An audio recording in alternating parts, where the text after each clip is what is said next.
ಬನ್ನಿ ತುಡುಗ ಶ್ರೀಕೃಷ್ಣನ ನಡಿರೆ ನೋಡುವ ಬನ್ನಿ ತುಡುಗ ಶ್ರೀಕೃಷ್ಣನ ಹಾಡಿಗಳ ಶಯ ಹಿಡಿವ ಮಂಡಲದೊಳು ನಡಿರೆ ನಡಿರೆ ನೋಡುವ ಶ್ರೀಕೃಷ್ಣನ ನಡಿರೆ ನಡಿರೆ ನೋಡುವ ತುಡುಗತನದಿ ಬಂದು ಕಡೆದ ಬೆಣ್ಣೆಯ ಮೆತ್ತು ತುಡುಗತನದಿ ಬಂದು ಕಡೆದ ಬೆಣ್ಣೆಯ ಮೆತ್ತು ಒಡನೆ ಗೋಪ್ಯರ ಕಾಡಿದ ನೋಡಮ್ಮ ಬಿಡದೆ ಕಾಳಿಂಗನ ಹೆಡೆಯ ಮೆಟ್ಟಿದ ನೋಡಿ ಬಿಡದೆ ಕಾಳಿಂಗನ ಹೆಡೆಯ ಮೆಟ್ಟಿದ ನೋಡಿ ತಡೆಯದೆ ಧುಮುಕಿದ ಮಡುವಿನೋಡು ನಡಿರೆ ನಡಿರೆ ನೋಡುವ ಶ್ರೀಕೃಷ್ಣನ ನಡಿರೆ ನಡಿರೆ ನೋಡುವ ಕ್ರೀಡಿಸಿ ಗೋಪ್ಯರ ಉಡುಗೆ ಸೆಳೆದುಕೊಂಡು ಕ್ರೀಡಿಸಿ ಗೋಪ್ಯರ ಉಡುಗೆ ಸೆಳೆದುಕೊಂಡು ಒಡನೆ ಗಿಡವನೇರಿದ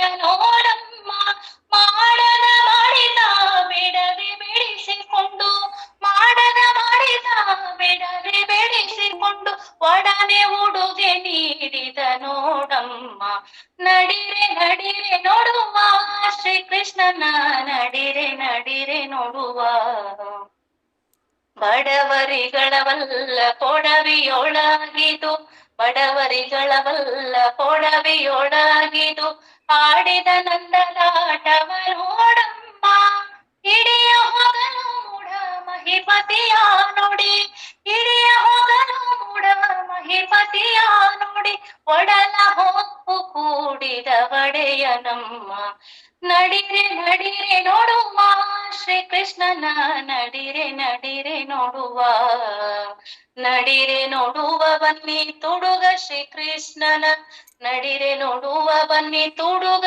ಶ್ರೀಕೃಷ್ಣನ ಅಡಿಗಳ ಶಯ ಹಿಡಿವ ಮಂಡಲದೊಳು ನಡಿರೆ ನಡಿರೆ ನೋಡುವ ಶ್ರೀಕೃಷ್ಣನ ನಡಿರೆ ನಡಿರೆ ನೋಡುವ ನಡಿರೆ ನಡಿರೆ ನೋಡುವ ನಡಿರೆ ನಡಿರೆ ನೋಡುವ.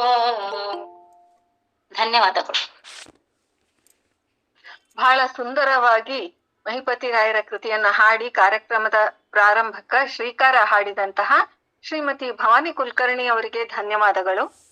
ದಾಸ ಸಾಹಿತ್ಯ ಅನ್ನೋ ಈ ಅಮೃತದ ರತ್ನಾಗಾರದೊಳಗ ಅದೆಷ್ಟು ರತ್ನಗಳವನೋ ಅಂತ ಲೆಕ್ಕ ಹಾಕೋದಕ್ಕಿಂತ ಆಯಾ ರತ್ನಗಳೆಂಬ ಹರಿದಾಸರಿಗೆ ನಮನ ಸಲ್ಲಿಸೋದ ಸೂಕ್ತ ಅನ್ನಿಸ್ತದ. ಅಂಥ ರತ್ನಮಣಿಗಳ ಹಾರದೊಳಗ ಪದಕದಂಗ ಮುಖ್ಯವಾದ ರತ್ನ ಕಾಖಂಡಕಿಯ ಶ್ರೀ ಮಹಿಪತಿ ರಾಯರು. ನಮ್ಮ ಹರಿದಾಸ ಸಾಹಿತ್ಯ ಸುಧಾ ಸಮೂಹಕ್ಕ ನಿನ್ನೆ ಬಾಬಾನಗರ್ ಸರ್ ಹೇಳ್ದಂಗ ಕಾಖಂಡಕಿ ಅಂದ್ರ ತವ್ರ ಮನಿ, ಶ್ರೀ ಮಹಿಪತಿ ರಾಯರು ಅಂದ್ರ ತಂದಿ. ಅಂತಹ ಮಹಿಪತಿ ರಾಯರ ಆರಾಧನಾ ಕಾಲದೊಳಗ ನಮ್ಮ ಸಮೂಹದೊಳಗ ಶ್ರೀ ಮಹಿಪತಿ ರಾಯರ ಕೃತಿಗಳ ಅರ್ಥ ಚಿಂತನೆ ಮಾಡುವ ಕಾರ್ಯವನ್ನ ಚೇತನ ವೈನಿ ಒಂದು ಸಪ್ತಾಹ ಅಂತ ಪ್ರಾರಂಭಿಸ್ಯಾರ. ಅವರು ಒಂದು ಪಲ್ಲವಿ ಹಾಡಿದ್ರ ಸುಜಾತ ರಾಘವೇಂದ್ರ ಅವರು ಅನುಪಲ್ಲವಿಯನ್ನ ಇವತ್ತು ಸೇರಿಸಿದ್ರು. ಇವತ್ತ ಈ ಕಾರ್ಯದ ಮುಂದುವರಿಕೆಗಾಗಿ ಚರಣಗಳನ್ನ ಸೇರಿಸುವಂತಹ ಕಾರ್ಯ ನಡಿಲಿಕತ್ತದ. ಅಂದ್ರ ಮಹಿಪತಿ ರಾಯರ ಕೃತಿಗಳ ಅರ್ಥಾನುಸಂಧಾನ ಮಾಡುವ ಸ್ಪರ್ಧೆ ಅದ.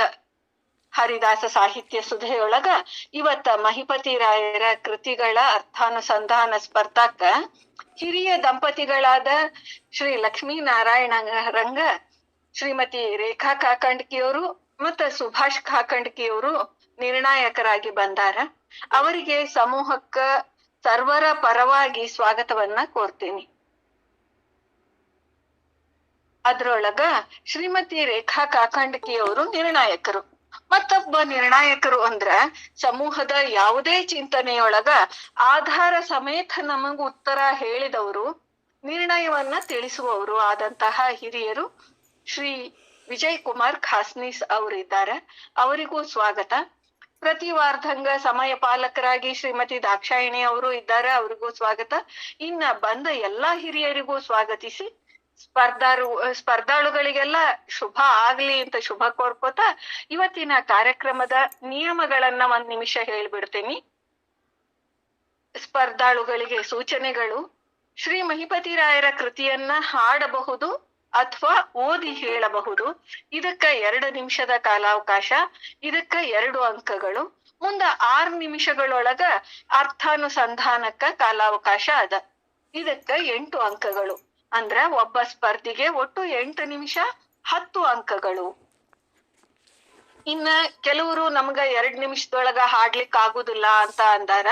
ಸೊ ನೀವು ಹಾಡ್ಲಿಕ್ಕೆ ಹೆಚ್ಚು ಸಮಯ ತಗೊಂಡ್ರೆ ನಿಮ್ಮ ಅರ್ಥಾನುಸಂಧಾನದ ಸಮಯ ಕಡಿಮೆ ಆಗ್ತದ. ಒಟ್ಟಿನೊಳಗ ನೀವು 8 ನಿಮಿಷದೊಳಗ ನಿಮ್ಮ ಪ್ರಸ್ತುತಿಯನ್ನ ಮುಗಿಸ್ಬೇಕು. ಈಗ ಕಾರ್ಯಕ್ರಮ ಪ್ರಾರಂಭ ಮಾಡೋಣಲ್ಲ. ಏನಾರ ಸಂಶಯಗಳಿದ್ರೆ ಈಗಲೇ ಕೇಳ್ರಿ.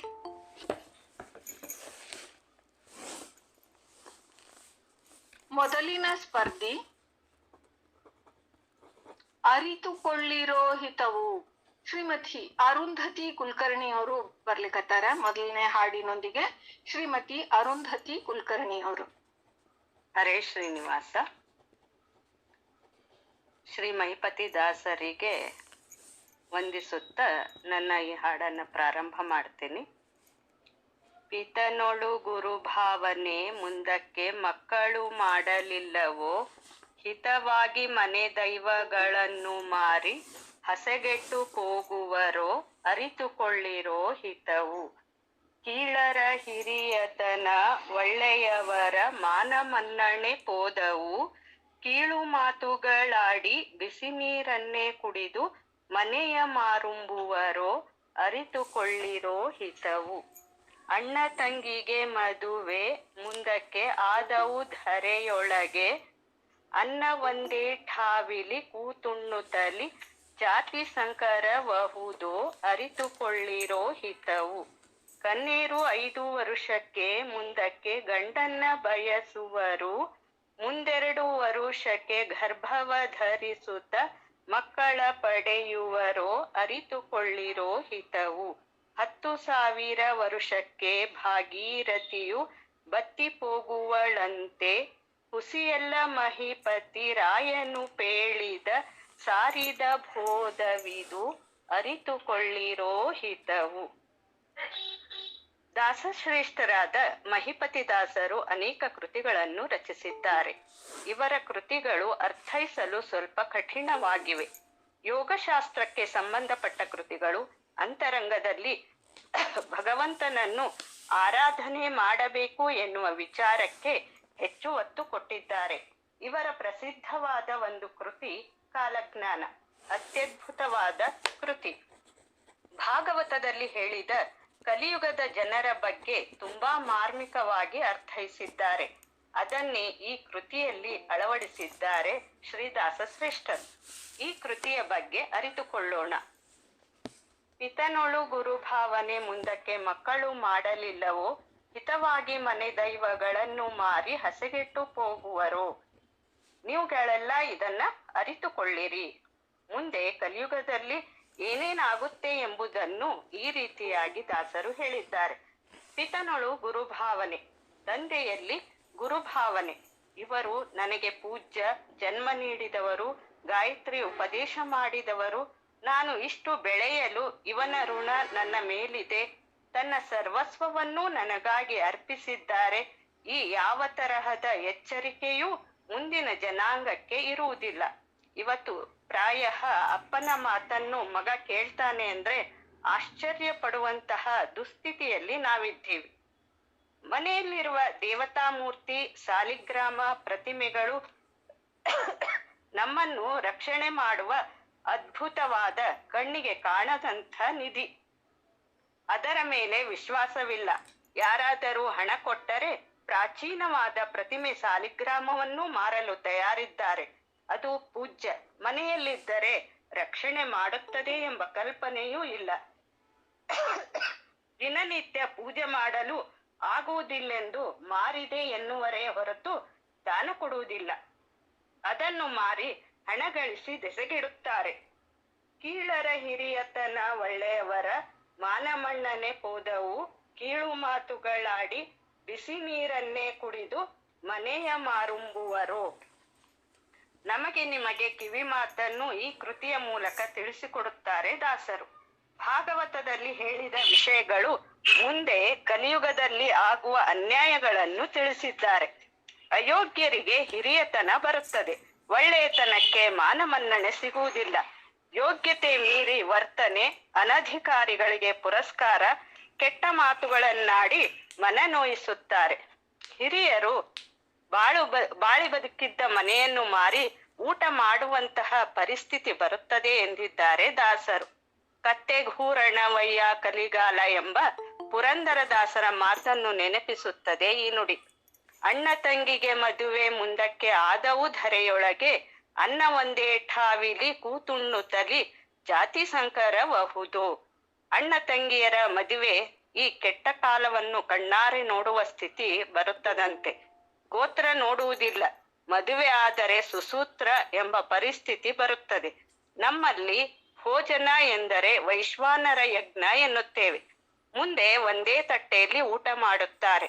ಎಂಜಲು ತಿನ್ನಬಾರದೆಂಬ ಶಾಸ್ತ್ರವಿದೆ. ಊಟಕ್ಕೆ ಮೊದಲೇ ಬಡಿಸಿಕೊಳ್ಳಬೇಕು. ಶಾಸ್ತ್ರ ಹೇಳಿದರೆ ಬೈಯುತ್ತಾರೆ.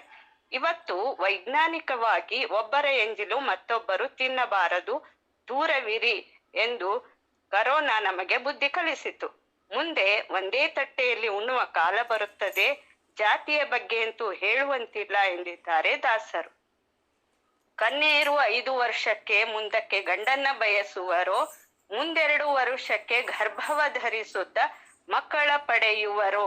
ನಂತರದಲ್ಲಿ ಕನ್ಯೆಯರು 5 ವರ್ಷಕ್ಕೆಲ್ಲ ಗಂಡ ಬೇಕು ಎನ್ನುತ್ತಾರೆ.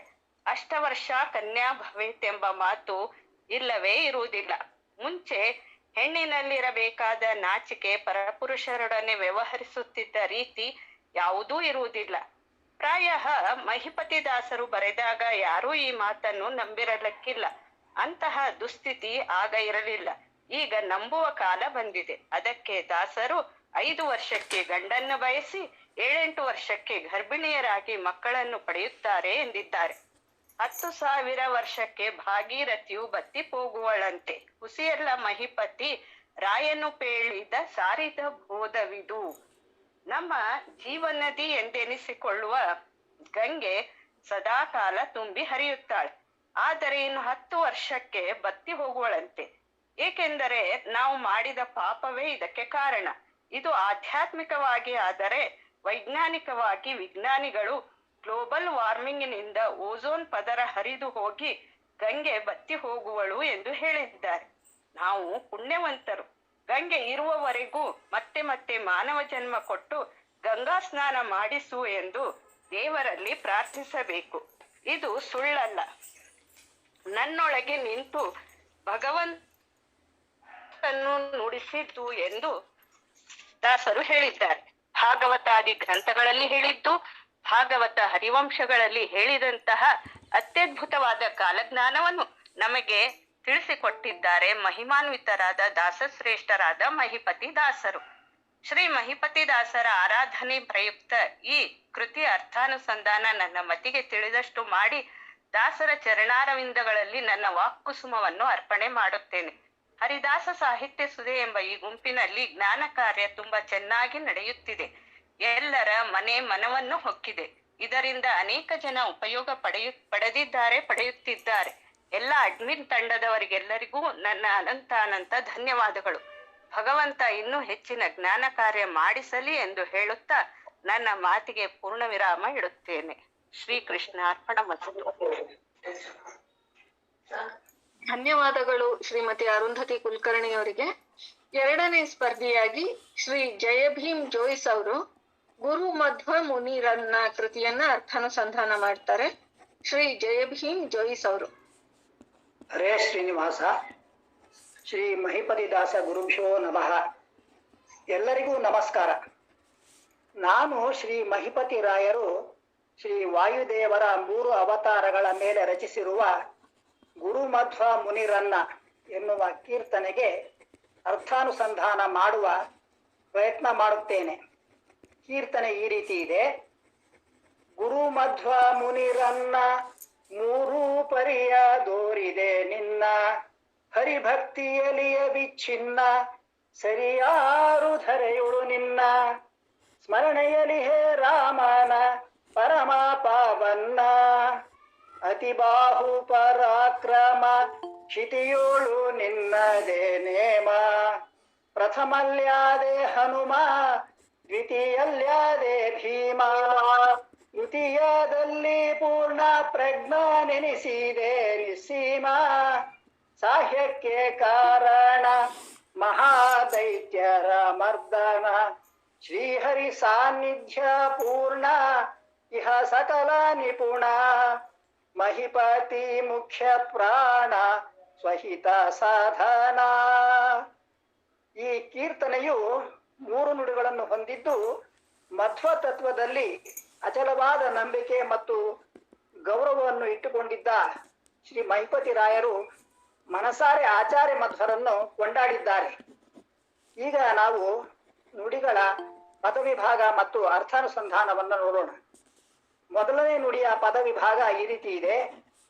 ಗುರು ಮಧ್ವ ಮುನಿರನ್ನ 3 ಪರಿಯ ದೋರಿದೆ, ನಿನ್ನ ವಿಚ್ಛಿನ್ನ ಹರಿಭಕ್ತಿಯಲಿ ಸರಿಯಾರು ಧರೆಯೋಳು, ನಿನ್ನ ಸ್ಮರಣೆಯಲಿ ಹೇ ರಾಮನ ಪರಮ ಪಾವನ್ನ.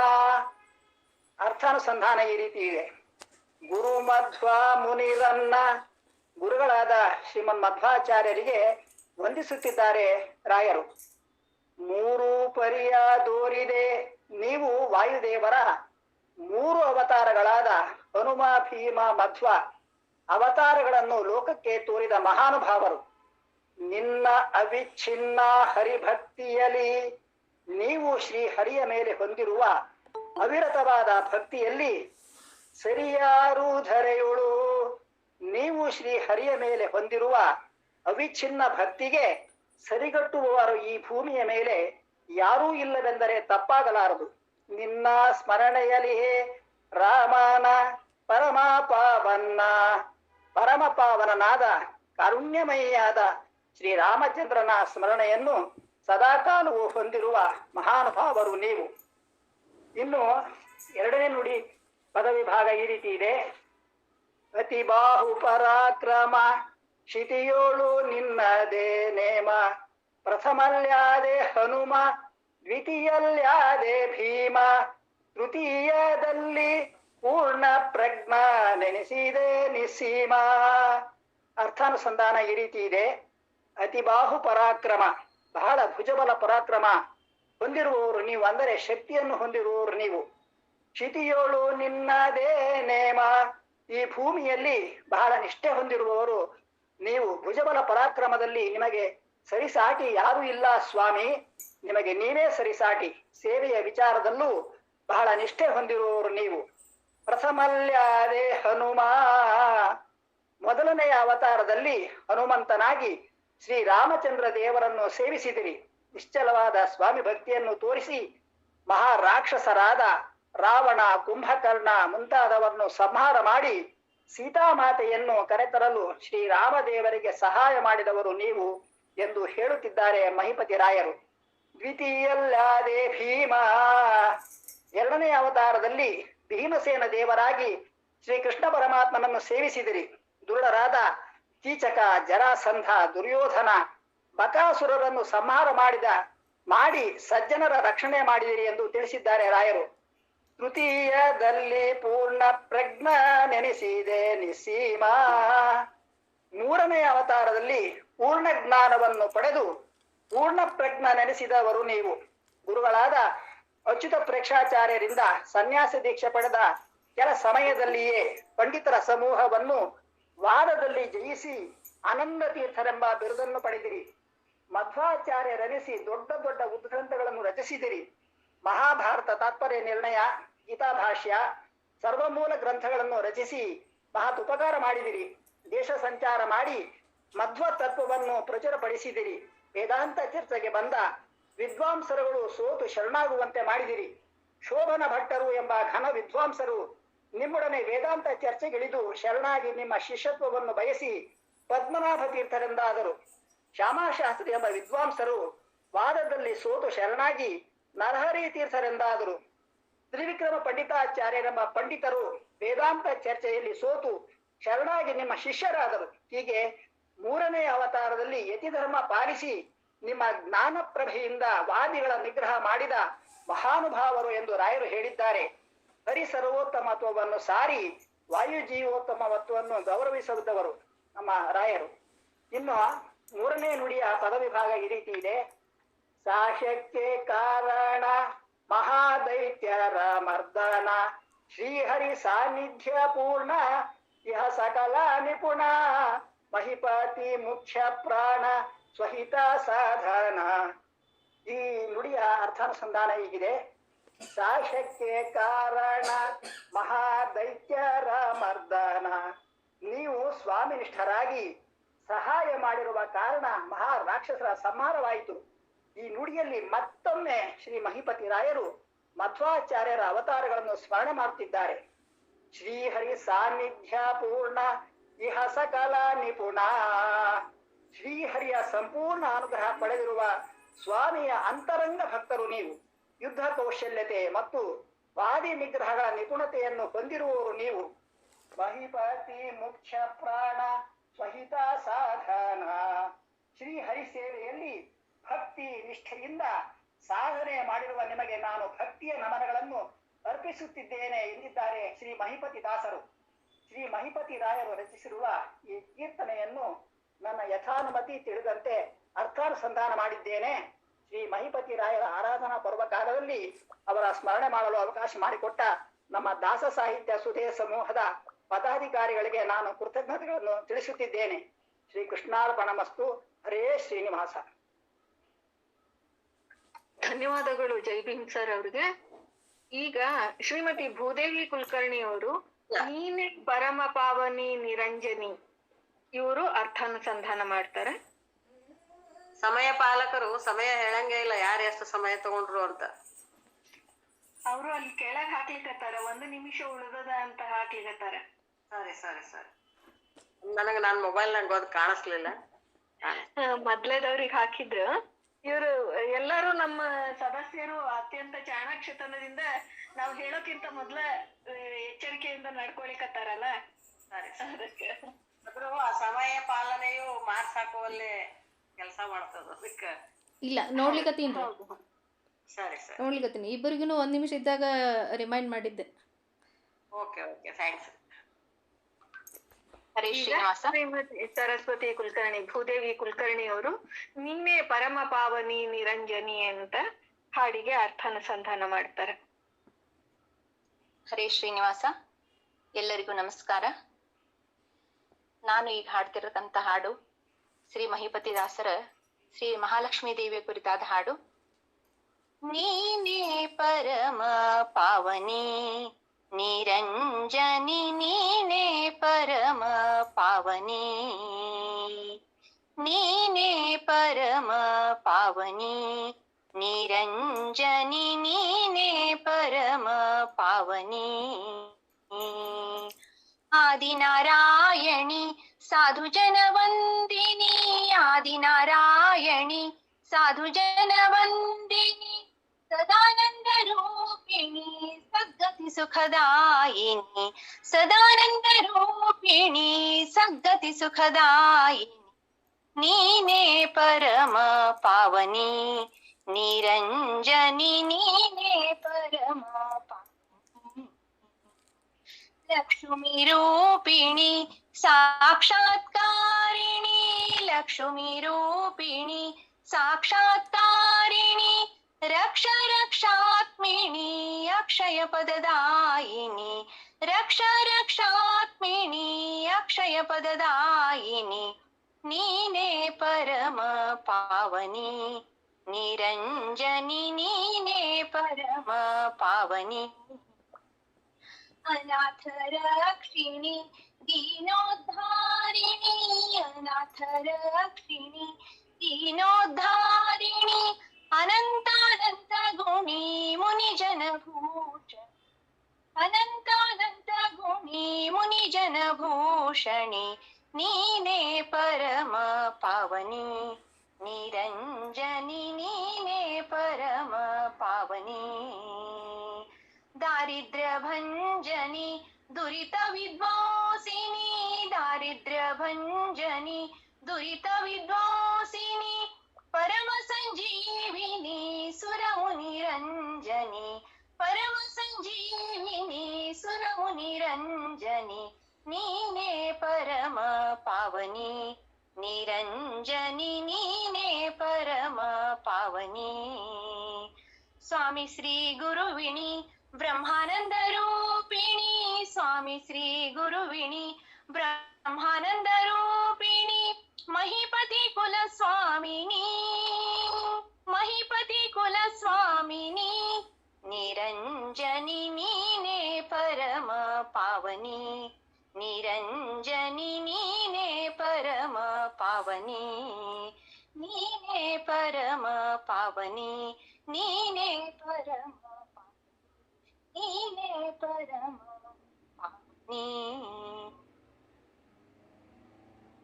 ಕೋಟಿ ಪ್ರವಿಷ್ಟಳಾದ ಜಗನ್ಮಾತೆ ಭಗವಂತನಿಗೆ ದೇಶತಃ ಕಾಲತಃ ಸಮಳು ಗುಣತಃ ಅಸಮಳು.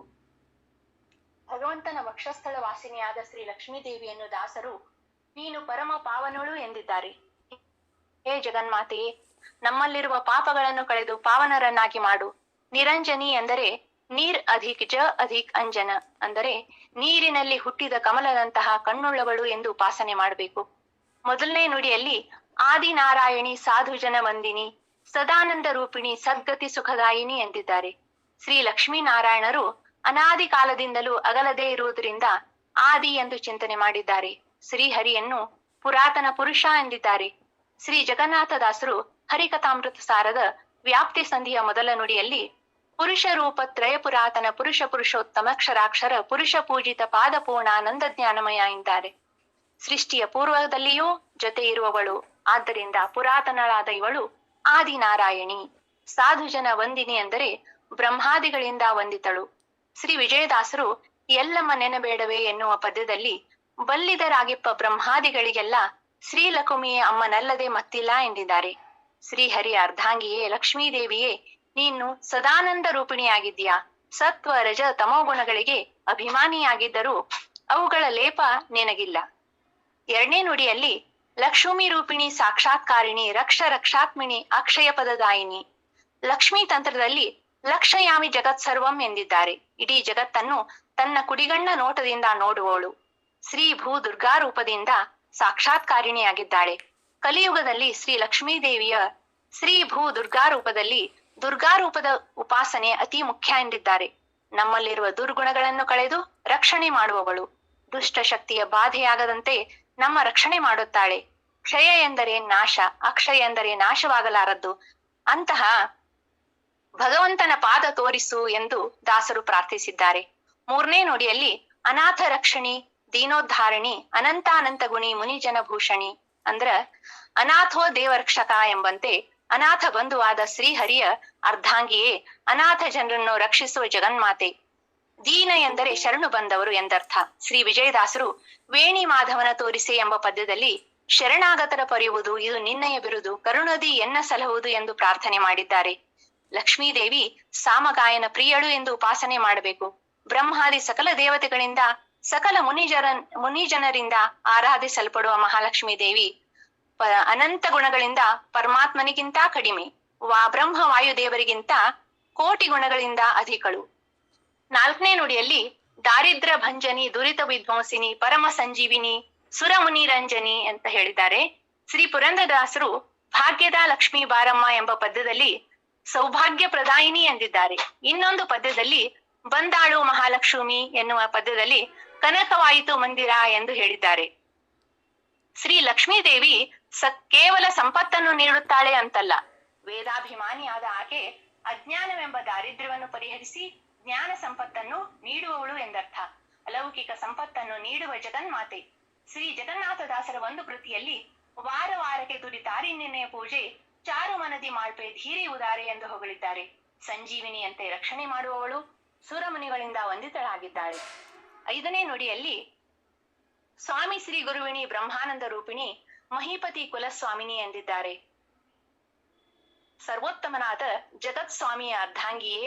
ಇಲ್ಲಿ ಬ್ರಹ್ಮ ಎಂದರೆ ವೇದ ಎಂದು ಅರ್ಥೈಸಿಕೊಂಡ್ರೆ ವೇದಗಳಿಗೆ ಅಭಿಮಾನಿಯಾದ ಜಗನ್ಮಾತೆಯೇ, ಎಲ್ಲರಿಗೂ ಸುಜ್ಞಾನವನ್ನು ಕರುಣಿಸು. ಶ್ರೀ ಲಕ್ಷ್ಮೀ ವೆಂಕಟೇಶ ದೇವರು ದಾಸರ ಕುಲದೇವತೆ ಎಂದು, ಅವರ ಅನುಗ್ರಹ ಆಶೀರ್ವಾದ ಎಲ್ಲರ ಮೇಲೂ ಇರಲಿ ಎಂದು ಪ್ರಾರ್ಥಿಸುತ್ತಾ ಅಲ್ಪಮತಿಗೆ ತಿಳಿದಷ್ಟು ಯಥಾಮತಿಯಾಗಿ ಅರ್ಥಾನುಸಂಧಾನ ಮಾಡಿದ್ದೇನೆ.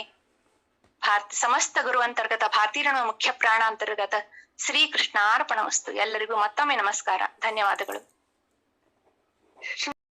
ಮುಂದಿನ ಸ್ಪರ್ಧಿ ಶ್ರೀಮತಿ ಅಮೃತ ಯಜುರ್ವೇದಿಯವರು ಇಂದು ನಮ್ಮ ಮನೆಯಲ್ಲಿ ಆನಂದ ಅನ್ನೋ ಕೃತಿನ ಅರ್ಥಾನುಸಂಧಾನ ಮಾಡ್ತಾರೆ. ಈಗ ಬರುವುದು 5ನೇ ಸ್ಪರ್ಧಿ ಅಮೃತ ಯಜುರ್ವೇದಿಯವರು. ಹರೇ ಶ್ರೀನಿವಾಸ, ಎಲ್ಲರಿಗೂ ನಮಸ್ಕಾರ. ಶ್ರೀ ಮಹಿಪತಿದಾಸರ ಕೃತಿ ಇಂದು ನಮ್ಮ ಮನೆಯಲ್ಲಿ ಆನಂದ, ಇಂದಿರೇಶನೇ ಬಂದ, ಸಂದಲ್ಯಾಗ್ಯದ ಸ್ವಾನಂದ, ಸಂಧಿಸಿ ತುಂಬೇದ ಸುಖಸಾಂದ್ರ. ಅತಿಶಯಾನಂದ ಕಂದ, ಪತಿತ ಪಾವನ ಮುಕುಂದ, ಹಿತದೋರಲಿಕ್ಕೆ ಬಂದ, ಸತತ ಸುದಯದಿಂದ. ಇಂದು ನಮ್ಮ ಮನೆಯಲ್ಲಿ ಆನಂದ, ಪುಣ್ಯದಿರಿಟ್ಟಿತು ಈಗ ಎನ್ನೊಡೆಯ ಬಂದಾಗ, ಧನ್ಯಗೈಸಿ ತೆನಗೆ ಚೆನ್ನಾಗಿ ಬಂದು ಮನೆಗೆ. ಇಂದು ನಮ್ಮ ಮನೆಯಲ್ಲಿ ಆನಂದ, ಮನಮಂದಿರಕ್ಕೆ ಬಂದ, ಅನುಕೂಲವಾಗಿ ಗೋವಿಂದ, ತಾನೇ ತಾನಾಗಿ ನಿಂತ ಘನ ಗುರು ಕೃಪೆಯಿಂದ. ಇಂದು ನಮ್ಮ ಮನೆಯಲ್ಲಿ ಆನಂದ, ಬಾಹ್ಯಾಂತರ ಭಾಸುವ ಕ್ರಮ, ಮಹಾಗುರುವಿನ ಧರ್ಮ, ಮಹಿಪತಿಯ ಸಂಭ್ರಮ, ಯಪರಾನಂದೋ ಬ್ರಹ್ಮ. ಇಂದು ನಮ್ಮ ಮನೆಯಲ್ಲಿ ಆನಂದ, ಇಂದಿರೇಶನೇ ಬಂದ. ಇದು ಹಾಡು. ಇನ್ನು ಅರ್ಥಾನುಸಂಧಾನ. ಮೊದಲನೇದು ಪಲ್ಲವಿ. ಇಂದು ನಮ್ಮ ಮನೆಯಲ್ಲಿ ಆನಂದ, ಇಂದಿರೇಶನೇ ಬಂದ, ಸಂದಲ್ಯಾಗೇದ ಸ್ವಾನಂದ, ಸಂಧಿಸಿ ತುಂಬೇದ ಸುಖ ಸಾಂದ್ರ. ಇಲ್ಲಿ ಮನೆ ಎಂದರೆ ನಮ್ಮ ದೇಹ. ಈ ದೇಹವೆಂಬ ದೇವ ಮಂದಿರಕ್ಕೆ ಇಂದ್ರಿಯಗಳೇ ದ್ವಾರಗಳು. ಈ ದ್ವಾರಗಳ ಮುಖಾಂತರ ಹೃದಯ ಮಂಟಪಕ್ಕೆ ಇಂದಿರೇಶನನ್ನು ಶರಣಾಗತ ಭಾವದಿಂದ ಆದರದಿಂದ ಕರೆಯಬೇಕು. ಆಗ ಸಹಜವಾದ ಆತ್ಮಾನಂದ ಜೀವಿಗೆ ದೊರಕುತ್ತದೆ. ಶ್ರೀಹರಿಯನ್ನು ಸ್ವಾನಂದ ಪಡುತ್ತಾ ಕರೆದರೆ ಆನಂದನ ಕಂದ ಆನಂದದಿಂದ ಸುರಿಮಳೆಯನ್ನೇ ಸುರಿಸುತ್ತಾ ಸುಖ ತೋರುತ್ತಾ ಬರುತ್ತಾನೆ ಎಂಬ ಪೂರ್ಣ ವಿಶ್ವಾಸ ಆ ಜೀವಿಗಿರಬೇಕು. ಆಗ ಖಂಡಿತವಾಗಿಯೂ ಬಿಂಬನಾಗಿ ನಮ್ಮ ಹೃದಯದಲ್ಲಿ ಕಾಣಿಸಿಕೊಳ್ಳುತ್ತಾನೆ. ಇನ್ನು ಮೊದಲ ನುಡಿ. ಅತಿಶಯಾನಂದ ಕಂದ, ಪತಿತ ಪಾವನ ಮುಕುಂದ, ಹಿತದೋರಲಿಕ್ಕೆ ಬಂದ, ಸತತ ಸುದಯದಿಂದ. ಹರಿ ಸುಖಪೂರ್ಣ, ಆನಂದವನ್ನು ಎಲ್ಲ ಜೀವಿಗಳಿಗೂ ಕೊಡುವಂತವನು. ಸ್ವಯಂ ಆನಂದ ಪೂರ್ಣನಾದಂತ ಮುರಾರಿ ನಂದ ಗೋಪನ ಮನೆಯಲ್ಲಿ ಆನಂದದಿಂದ ಬೆಳೆಯುವ ಪರಮಾನಂದ ಪೂರ್ಣನಾದ ಕಂದ, ಮೋಕ್ಷವನ್ನೇ ನೀಡುವ ಮುಕುಂದ. ಆ ಆನಂದ ನಮ್ಮ ಸಾಧನೆಗೆ ಹರಿದರ್ಶನಕ್ಕಲ್ಲದೆ ಮತ್ತಿನ್ನೇನು? ಆ ಸುಖ ಕೊಡಲೆಂದೇ ದಯಾಮೂರ್ತಿಯಾದ ಆ ಅತ್ಯಂತ ಹರುಷದಿಂದ ಹೃದಯ ಮಂದಿರಕ್ಕೆ ಶ್ರೀಹರಿ ಬರುತ್ತಾನೆ. ನಮ್ಮ ಗುರುಗಳ ಪರಮ ಗುರುಗಳ ಪರಮಾನುಗ್ರಹ ಪಡೆದ ಆ ಸುದೈವದ ಫಲವನ್ನೇ ಶ್ರೀಹರಿ ನಮ್ಮ ಹೃದಯ ಮಂದಿರಕ್ಕೆ ಬಂದು ಕೊಡುತ್ತಾನೆ. ಇನ್ನು ಎರಡನೇ ನುಡಿ. ಪುಣ್ಯದಿರಿಟ್ಟಿತು ಈಗ ಎನ್ನೊಡೆಯ ಬಂದಾಗ, ಧನ್ಯಗೈಸಿ ತೆನಗೆ ಚೆನ್ನಾಗಿ ಬಂದು ಮನೆಗೆ. ನಮ್ಮ ಹಿರಿಯರು ಮಾಡಿದ ತಪಸ್ಸು ನಮ್ಮ ಪಾಲಿನ ಭಾಗ್ಯದ ಪುಣ್ಯ ಈ ಸಮಯಕ್ಕೆ ನಮಗೆ ಅನುಗ್ರಹ ಪೂರ್ವಕವಾಗಿ ಬಂದಿದೆ. ಅದಕ್ಕಾಗಿಯೇ ಹರಿ ಹೃದಯದಲ್ಲಿಯ 8 ದಳದ ಕಮಲದಲ್ಲಿ ವಿರಾಜಮಾನನಾದ ಬಿಂಬಮೂರ್ತಿ ಎನಿಸಿದ್ದಾನೆ. ನಮ್ಮ ಕಣ್ಣೆದುರಿಗೆ ಬಂದು ನಿಂತಂತಾಗಿರುತ್ತದೆ. ಧನ್ಯತಾ ಭಾವವನ್ನು ಮೂಡಿ ಸಾಧನ ಸಾರ್ಥಕವೆನಿಸುತ್ತದೆ. ದೇಹದಲ್ಲಿಯ ಎಲ್ಲ ತತ್ವಗಳ ಅಭಿಮಾನಿಗಳು ಅಂದರೆ ಸೂರ್ಯ, ಚಂದ್ರ, ಅಶ್ವಿನಿ ದೇವತೆಗಳು, ದಿಗ್ದೇವತೆಗಳು, ಅಗ್ನಿ, ವರುಣ, ದಕ್ಷ ಪ್ರಜಾಪತಿ, ಜಯಂತ ಮೊದಲಾದವರು ಶ್ರೀಹರಿ ನಮ್ಮ ಹೃದಯಕ್ಕೆ ಬಂದಾಗ ಈ ದೇಹದ ತತ್ವದಲ್ಲಿರುವ ಕಲ್ಮಶಗಳನ್ನು ತೆಗೆದು ಶುದ್ಧಗೊಳಿಸಿ ದೇಹವೆಂಬ ಅರಮನೆಯ ಹೃದಯ ಸಿಂಹಾಸನವನ್ನು ಶ್ರೀಹರಿ ಅಲಂಕರಿಸುವಂತೆ ಆದರದಿಂದ ಬರಮಾಡಿಕೊಳ್ಳುತ್ತಾರೆ. ಮೂರನೇ ನುಡಿ. ಮನಮಂದಿರಕ್ಕೆ ಬಂದ ಅನುಕೂಲವಾಗಿ ಗೋವಿಂದ, ತಾನೇ ತಾನಾಗಿ ನಿಂತ ಘನಗುರು ಕೃಪೆಯಿಂದ. ಮನಮಂದಿರದ ಅರಮನೆಗೆ ಬಂದ ಶ್ರೀಹರಿಯನ್ನು ಸರ್ವತಂತ್ರ ಸ್ವತಂತ್ರ, ಸುಖಪೂರ್ಣ, ಗುಣಪೂರ್ಣ, ಸರ್ವಜ್ಞ, ಸರ್ವಶಕ್ತ, ಸರ್ವವ್ಯಾಪಕ ಎಂಬ ಜ್ಞಾನದಿಂದ ಬಿಂಬರೂಪಿಯನ್ನು ಹೃದಯದಲ್ಲಿ ಪ್ರತಿಷ್ಠಾಪಿಸಬೇಕು. ಆಗ ಎಲ್ಲ ತತ್ವಾಭಿಮಾನಿಗಳೂ ಕೂಡ ಆ ಜೀವಿಗೆ ಅನುಕೂಲರಾಗಿಯೇ ಇರುತ್ತಾರೆ. ಮನದ ಚಂಚಲತೆಯನ್ನು ದೂರ ಮಾಡುತ್ತಾರೆ.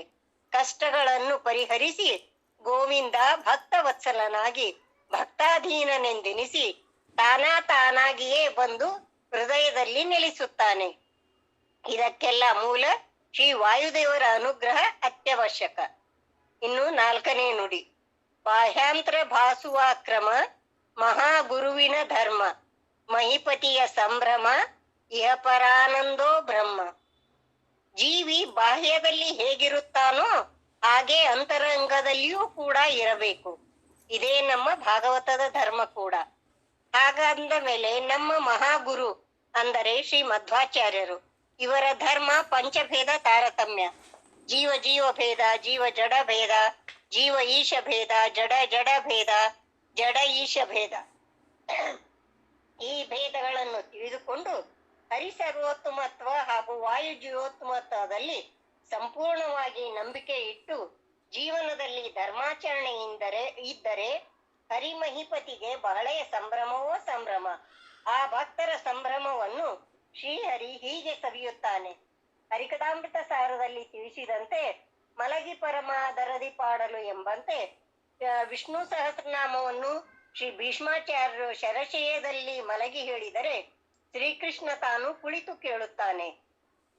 ಶ್ರೀ ಪಾಂಡುರಂಗನ ಭಕ್ತ ಪುಂಡಲೀಕ ಕುಳಿತು ತನ್ನ ತಾಯಿ ತಂದೆಯ ಸೇವೆ ಮಾಡುತ್ತಾ ಇಟ್ಟಿಗೆಯನ್ನು ಕೊಟ್ಟರೆ ಪಾಂಡುರಂಗ ಆ ಇಟ್ಟಿಗೆಯ ಮೇಲೆ ನಿಲ್ಲುತ್ತಾನೆ.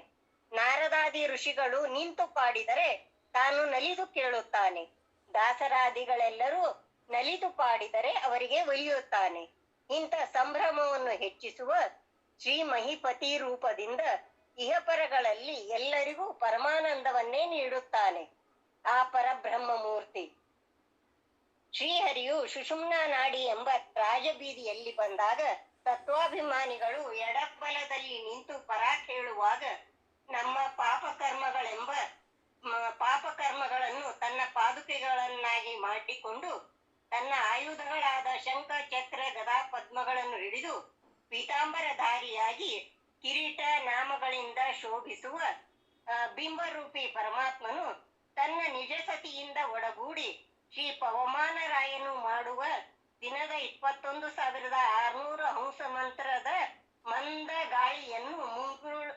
ಗಾಳಿಯಲ್ಲಿ ಮುಂಗುರುಳು ತೇಲಿಸುತ್ತ ಹೃದಯ ಮಂಟಪಕ್ಕೆ ಬರುತ್ತಾನೆ ಎಂದು ಶ್ರೀ ಮಹಿಪತಿ ದಾಸರು ಈ ಹಾಡಿನಲ್ಲಿ ತಿಳಿಸಿದ್ದಾರೆ. ಇದನ್ನು ನನ್ನ ಯಥಾಮತಿಯಾಗಿ ಅನುಸಂಧಾನ ಮಾಡಿದ್ದೇನೆ. ತಪ್ಪಿದ್ದರೆ ತಿಳಿಸಿ. ಈ ಸೇವೆಯನ್ನು ಭಾರತೀ ರಮಣ ಮುಖ್ಯ ಪ್ರಾಣಾಂತರ್ಗತ ಕಳಸದ ಮುದ್ದು ವೆಂಕಟನಿಗೆ ಸಮರ್ಪಿತ. ಕೃಷ್ಣಾರ್ಪಣಮಸ್ತು. ಹರೇ ಶ್ರೀನಿವಾಸ. ಶ್ರೀಮತಿ ಅಮೃತ ಯಜುರ್ವೇದಿ ಅವರಿಗೆ ಧನ್ಯವಾದಗಳು. ಮುಂದಿನ ಸ್ಪರ್ಧಿ ಶ್ರೀಮತಿ ರಾಜ್ಯಶ್ರೀ ಮುತಾಲಿಕ್ ದೇಸಾಯಿ ಅವರು ಜಯದೇವ ಕೃತಿಯ ಅರ್ಥಾನುಸಂಧಾನ ಮಾಡ್ತಾರೆ. ಶ್ರೀಮತಿ ರಾಜ್ಯಶ್ರೀ ಮುತಾಲಿಕ್ ದೇಸಾಯಿ.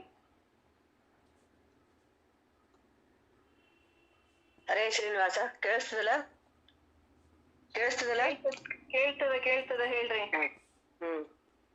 ಹರೇ ಶ್ರೀನಿವಾಸ. ಶ್ರೀ ಗುರುಭ್ಯೋ ನಮಃ. ದಾಸ ಸಾಹಿತ್ಯ ಸುಧಾ ಸಮೂಹದ ಭಕ್ತವೃಂದಕ್ಕೆಲ್ಲ ಶ್ರೀಮತಿ ರಾಜಶ್ರೀ ದೇಸಾಯಿ ಮಾಡುವ ನಮನಗಳು.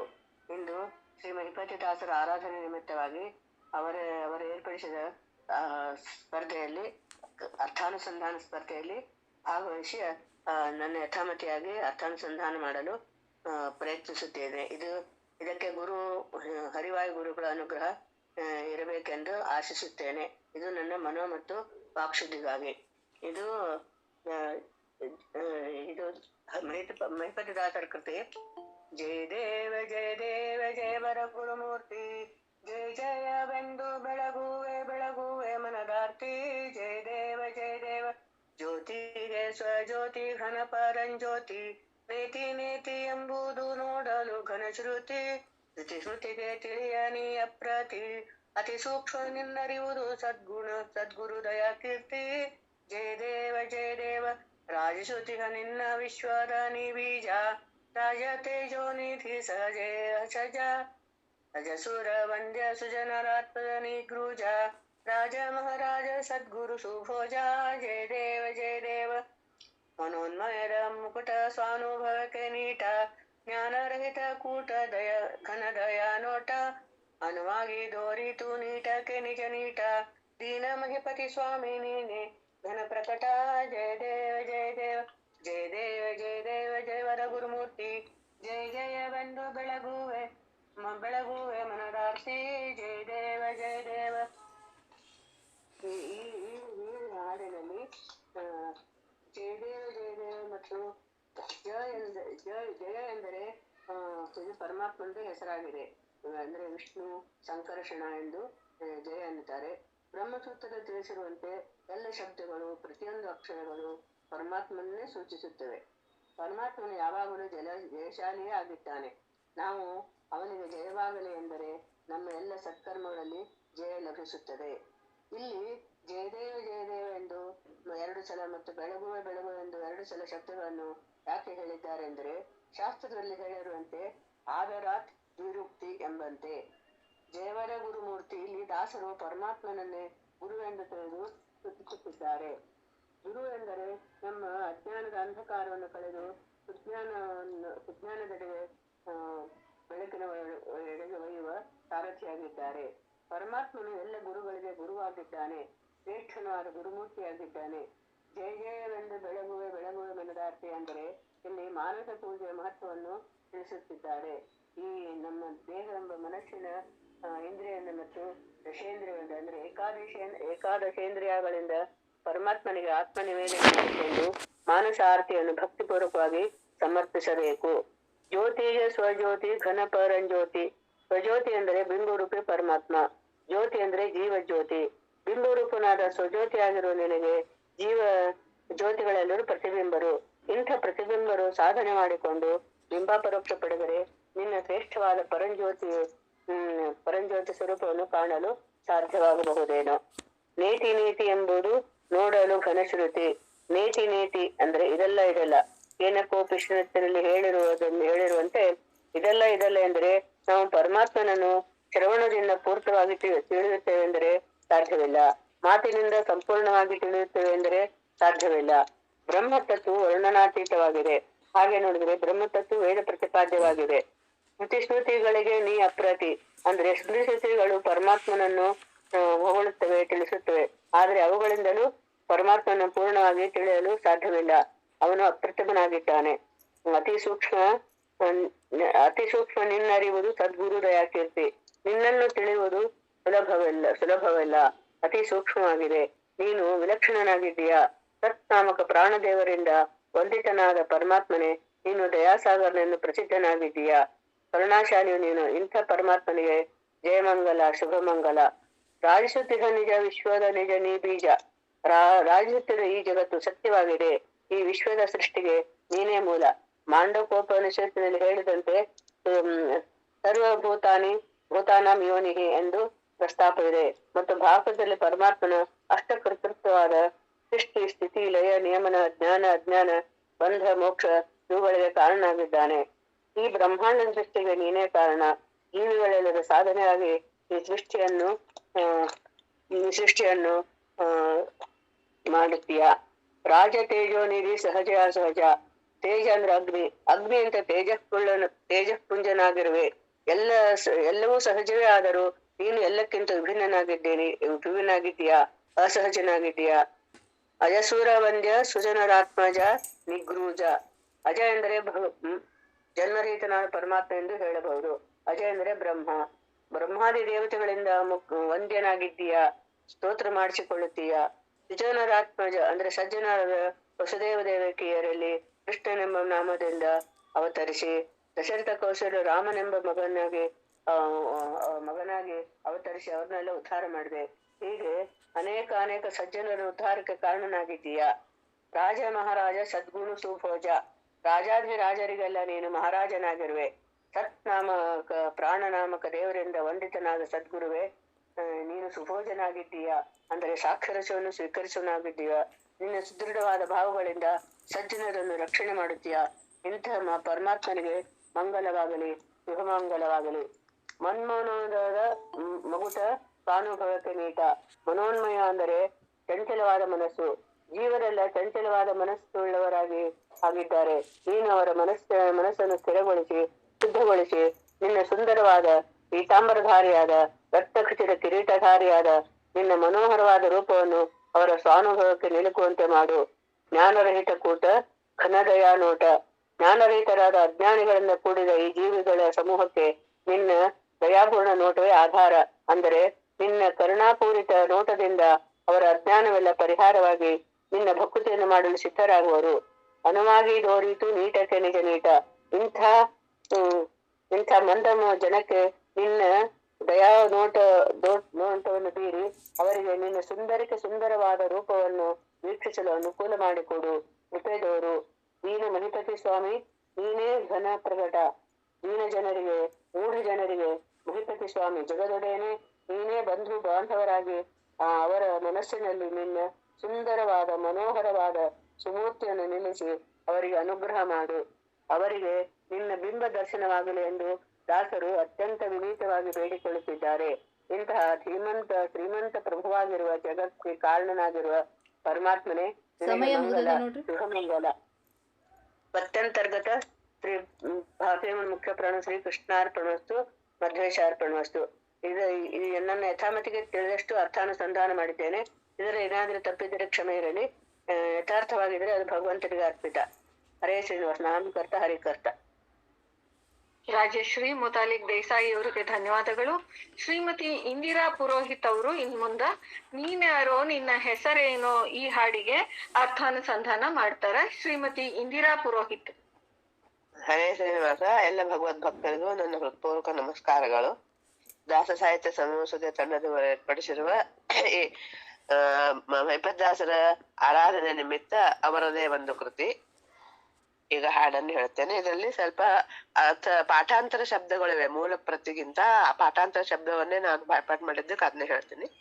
ನೀನಾರೋ ನಿನ್ನ ಹೆಸರೇನೋ, ನೀನಾರೋ ನಿನ್ನ ಹೆಸರೇನೋ, ನಿಗಮವ ತಂದುಳುಹಿಸಿ ಜಗದೊಳಗೆ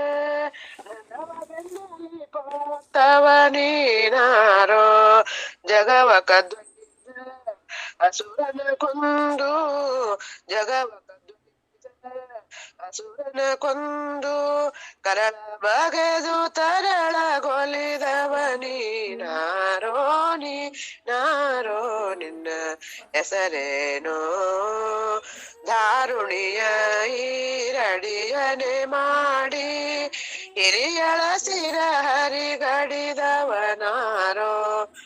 ದುರದೇವತೆಗಳ ಸೆರೆಯನು ಬಿಡಿಸಿ, ದುರದೇವತೆಗಳ ತೆರೆಯನು ಬಿಡಿಸಿ, ತುರುಗಳ ಕಾಯ್ದ ಗೋವಳ ನೀನಾರೋ, ನೀನಾರೋ ನಿನ್ನ ಹೆಸರೇನೋ, ನಾರಿಯರ ವೃತವನೆಲ್ಲಾಳಿದು ಏರಿಹಯವನು ಮೆರವವನಾರೋ, ತರಳ ಮಹೀಪತಿ ಮನೋಹರವ ಮಾಡಿ, ತರಳ ಮಹೀಪತಿ ಮನೋಹರವ ಮಾಡಿ, ಗುರುತು ತೋರಿದ ಗುರು ಮಹಿಮನಿ ಬಾರೋ, ಗುರುತು ತೋರಿದ ಗುರು ಮಹಿಮನಿ ಬಾರೋ, ನೀನಾರೋ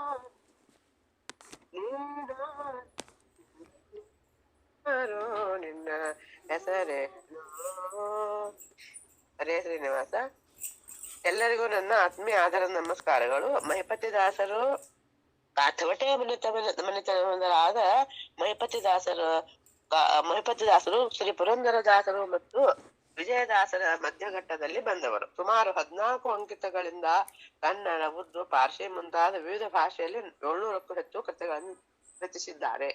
ಪ್ರಸ್ತುತ ನೀನಾರೋ ನಿನ್ನ ಹೆಸರೇನು ಎಂಬ ಕೃತಿಯಲ್ಲಿ ಭಗವಂತನ ದಶಾವತಾರಗಳನ್ನು ವರ್ಣಿಸುತ್ತಾ ಎಲ್ಲಿಯೂ ಹೆಸರು ಹೇಳದೆ, ಹೇ ಭಗವಂತನೇ, ನಿನಗೆ ಅನಂತ ಹೆಸರುಗಳಿವೆ.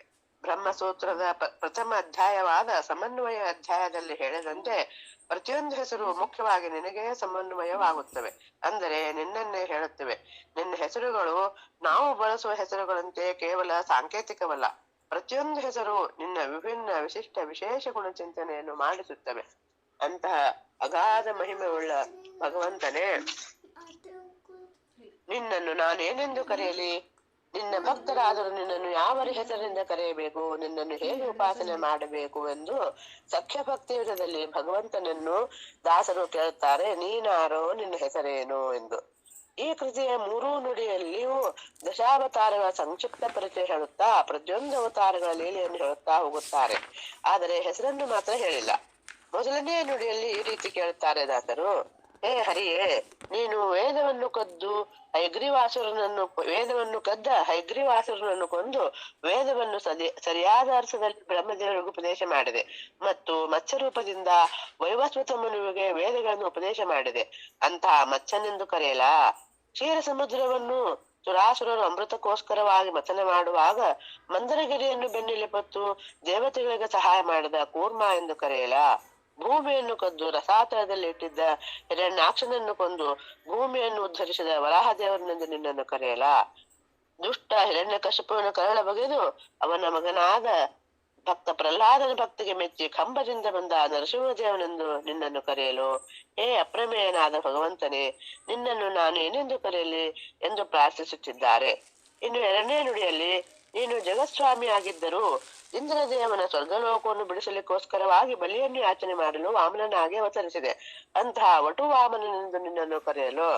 ಅಥವಾ ತಂದೆಯ ಮಾತನ್ನು ಆಜ್ಞೆಯನ್ನು ಸ್ವೀಕರಿಸಿ ತಾಯಿಯ ಸೆರೆವನ್ನೇ ಕಡೆದ ಪರಶುರಾಮನೆಂದು ಕರೆಯಲಾ?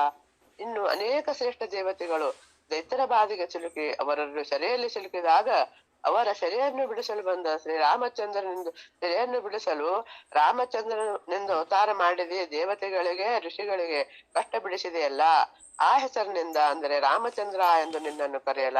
ಅಥವಾ ತುರುಗಳು ಎಂದರೆ ಗೋಗಳು, ಅಂತಹ ಗೋಗಳನ್ನು ಕಾಯ್ದ ಗೋಪಾಲಕ ಗೋಪಾಲಕೃಷ್ಣ ಎಂದು ಕರೆಯಲ? ನಿನ್ನನ್ನು ನಾನು ಏನೆಂದು ಕರೆಯಲಿ ಎಂದು ಶ್ರೀ ಮಹಿಪತಿದಾಸರು ಭಗವಂತನನ್ನು ಗೆಳೆಯನಂತೆ ಮಾತನಾಡಿಸುತ್ತಿದ್ದಾರೆ. ಇನ್ನು 3ನೇ ನುಡಿಯಲ್ಲಿ ಮಹಾಪತಿವ್ರತೆಯರಾದ ತ್ರಿಪುರಾಸುರರ ಹೆಂಡತಿಯರ ಪತಿವ್ರತಾವ್ರತವನ್ನು ಕೆಡಿಸಿದ ಬೌದ್ಧನೆಂದು ಕರೆಯಲೇ? ಅಥವಾ ವರ್ಣಾಶ್ರಮಗಳೆಲ್ಲ ಕೆಟ್ಟಾಗ ಸಜ್ಜನರು ಪರಿತಪಿಸುತ್ತಿರುವಾಗ ಕಲ್ಕಿ ರೂಪ ತಾಳೆ ದಿಟ್ಟಾಯವನ್ನು ಏರಿ ಎಲ್ಲ ದುಷ್ಟರನ್ನು ಸಂವರಿಸಿ ಧರ್ಮ ರಕ್ಷಕನಾಗಿ ಮೆರೆದ ಕಲ್ಕಿ ಎಂದು ಕರೆಯಲೇ? ಹೇಳು ಶ್ರೀಹರಿ, ಹೇಳು, ನಾನು ನಿನ್ನನ್ನು ಏನೆಂದು ಕರೆಯಲಿ? ನೀನು ಯಾರು? ನೀನು ಮಾತ್ರ ತ್ರಿಗುಣಗಳಿಂದ ವರ್ಜಿತನಾದ ನೀನು ತ್ರಿಗುಣಗಳಿಂದ ಕೂಡಿದ ಈ ಸ್ಥೂಲ ದೇಹದ ಕಣ್ಣುಗಳಿಗೆ ಕಾಣುವವನಲ್ಲ. ಆದರೆ ನಿನ್ನ ಕಾರ್ಯಗಳಿಂದ ಲೀಲೆಗಳಿಂದ ಜಗತ್ತಿಗೆ ಗೋಚರಿಸುತ್ತೀಯ. ಅಂತಹ ಅಗಾಧ ಮಹಿಮನಾದ ತರಳ ಮಹಿಪತಿಯೇ, ನೀನು ನಿನ್ನ ಲೀಲೆಗಳಿಂದ ಸಜ್ಜನರ ಮನಸ್ಸನ್ನು ಹರಣ ಮಾಡಿ ಅವರ ಮನಸ್ಸಿನಲ್ಲಿ ಗುರುತಿಸಿಕೊಳ್ಳುತ್ತೀಯ, ಅಂದರೆ ಅವರ ಹೃದಯ ಗೋಚರನಾಗುತ್ತೀಯ. ಅಂತಹ ಶ್ರೇಷ್ಠ ಮಹಿಪತಿ ರಾಯನೇ ಶ್ರೀಹರಿಯೇ, ನೀನು ನಿನ್ನ ಲೀಲೆಗಳಿಂದ ನನ್ನ ಮನಸ್ಸನ್ನು ಹರಣ ಮಾಡಿ ನನಗೂ ಗೋಚರಿಸಿ ನನ್ನನ್ನು ಉದ್ಧರಿಸು. ನೀನು ನನಗೆ ಜ್ಞಾನದ ಕಣ್ಣುಗಳನ್ನು ಕೊಟ್ಟು ನಾನು ಭಕ್ತಿಯಿಂದ ಕರೆದಾಗ ನೀನು ನನ್ನ ಹೃದಯದಲ್ಲಿ ತೋರುವಂತವನಾಗು. ನನಗೆ ನಿನ್ನಲ್ಲಿ ಭಕ್ತಿ ಕರುಣಿಸಿ ದಯವಾಗು.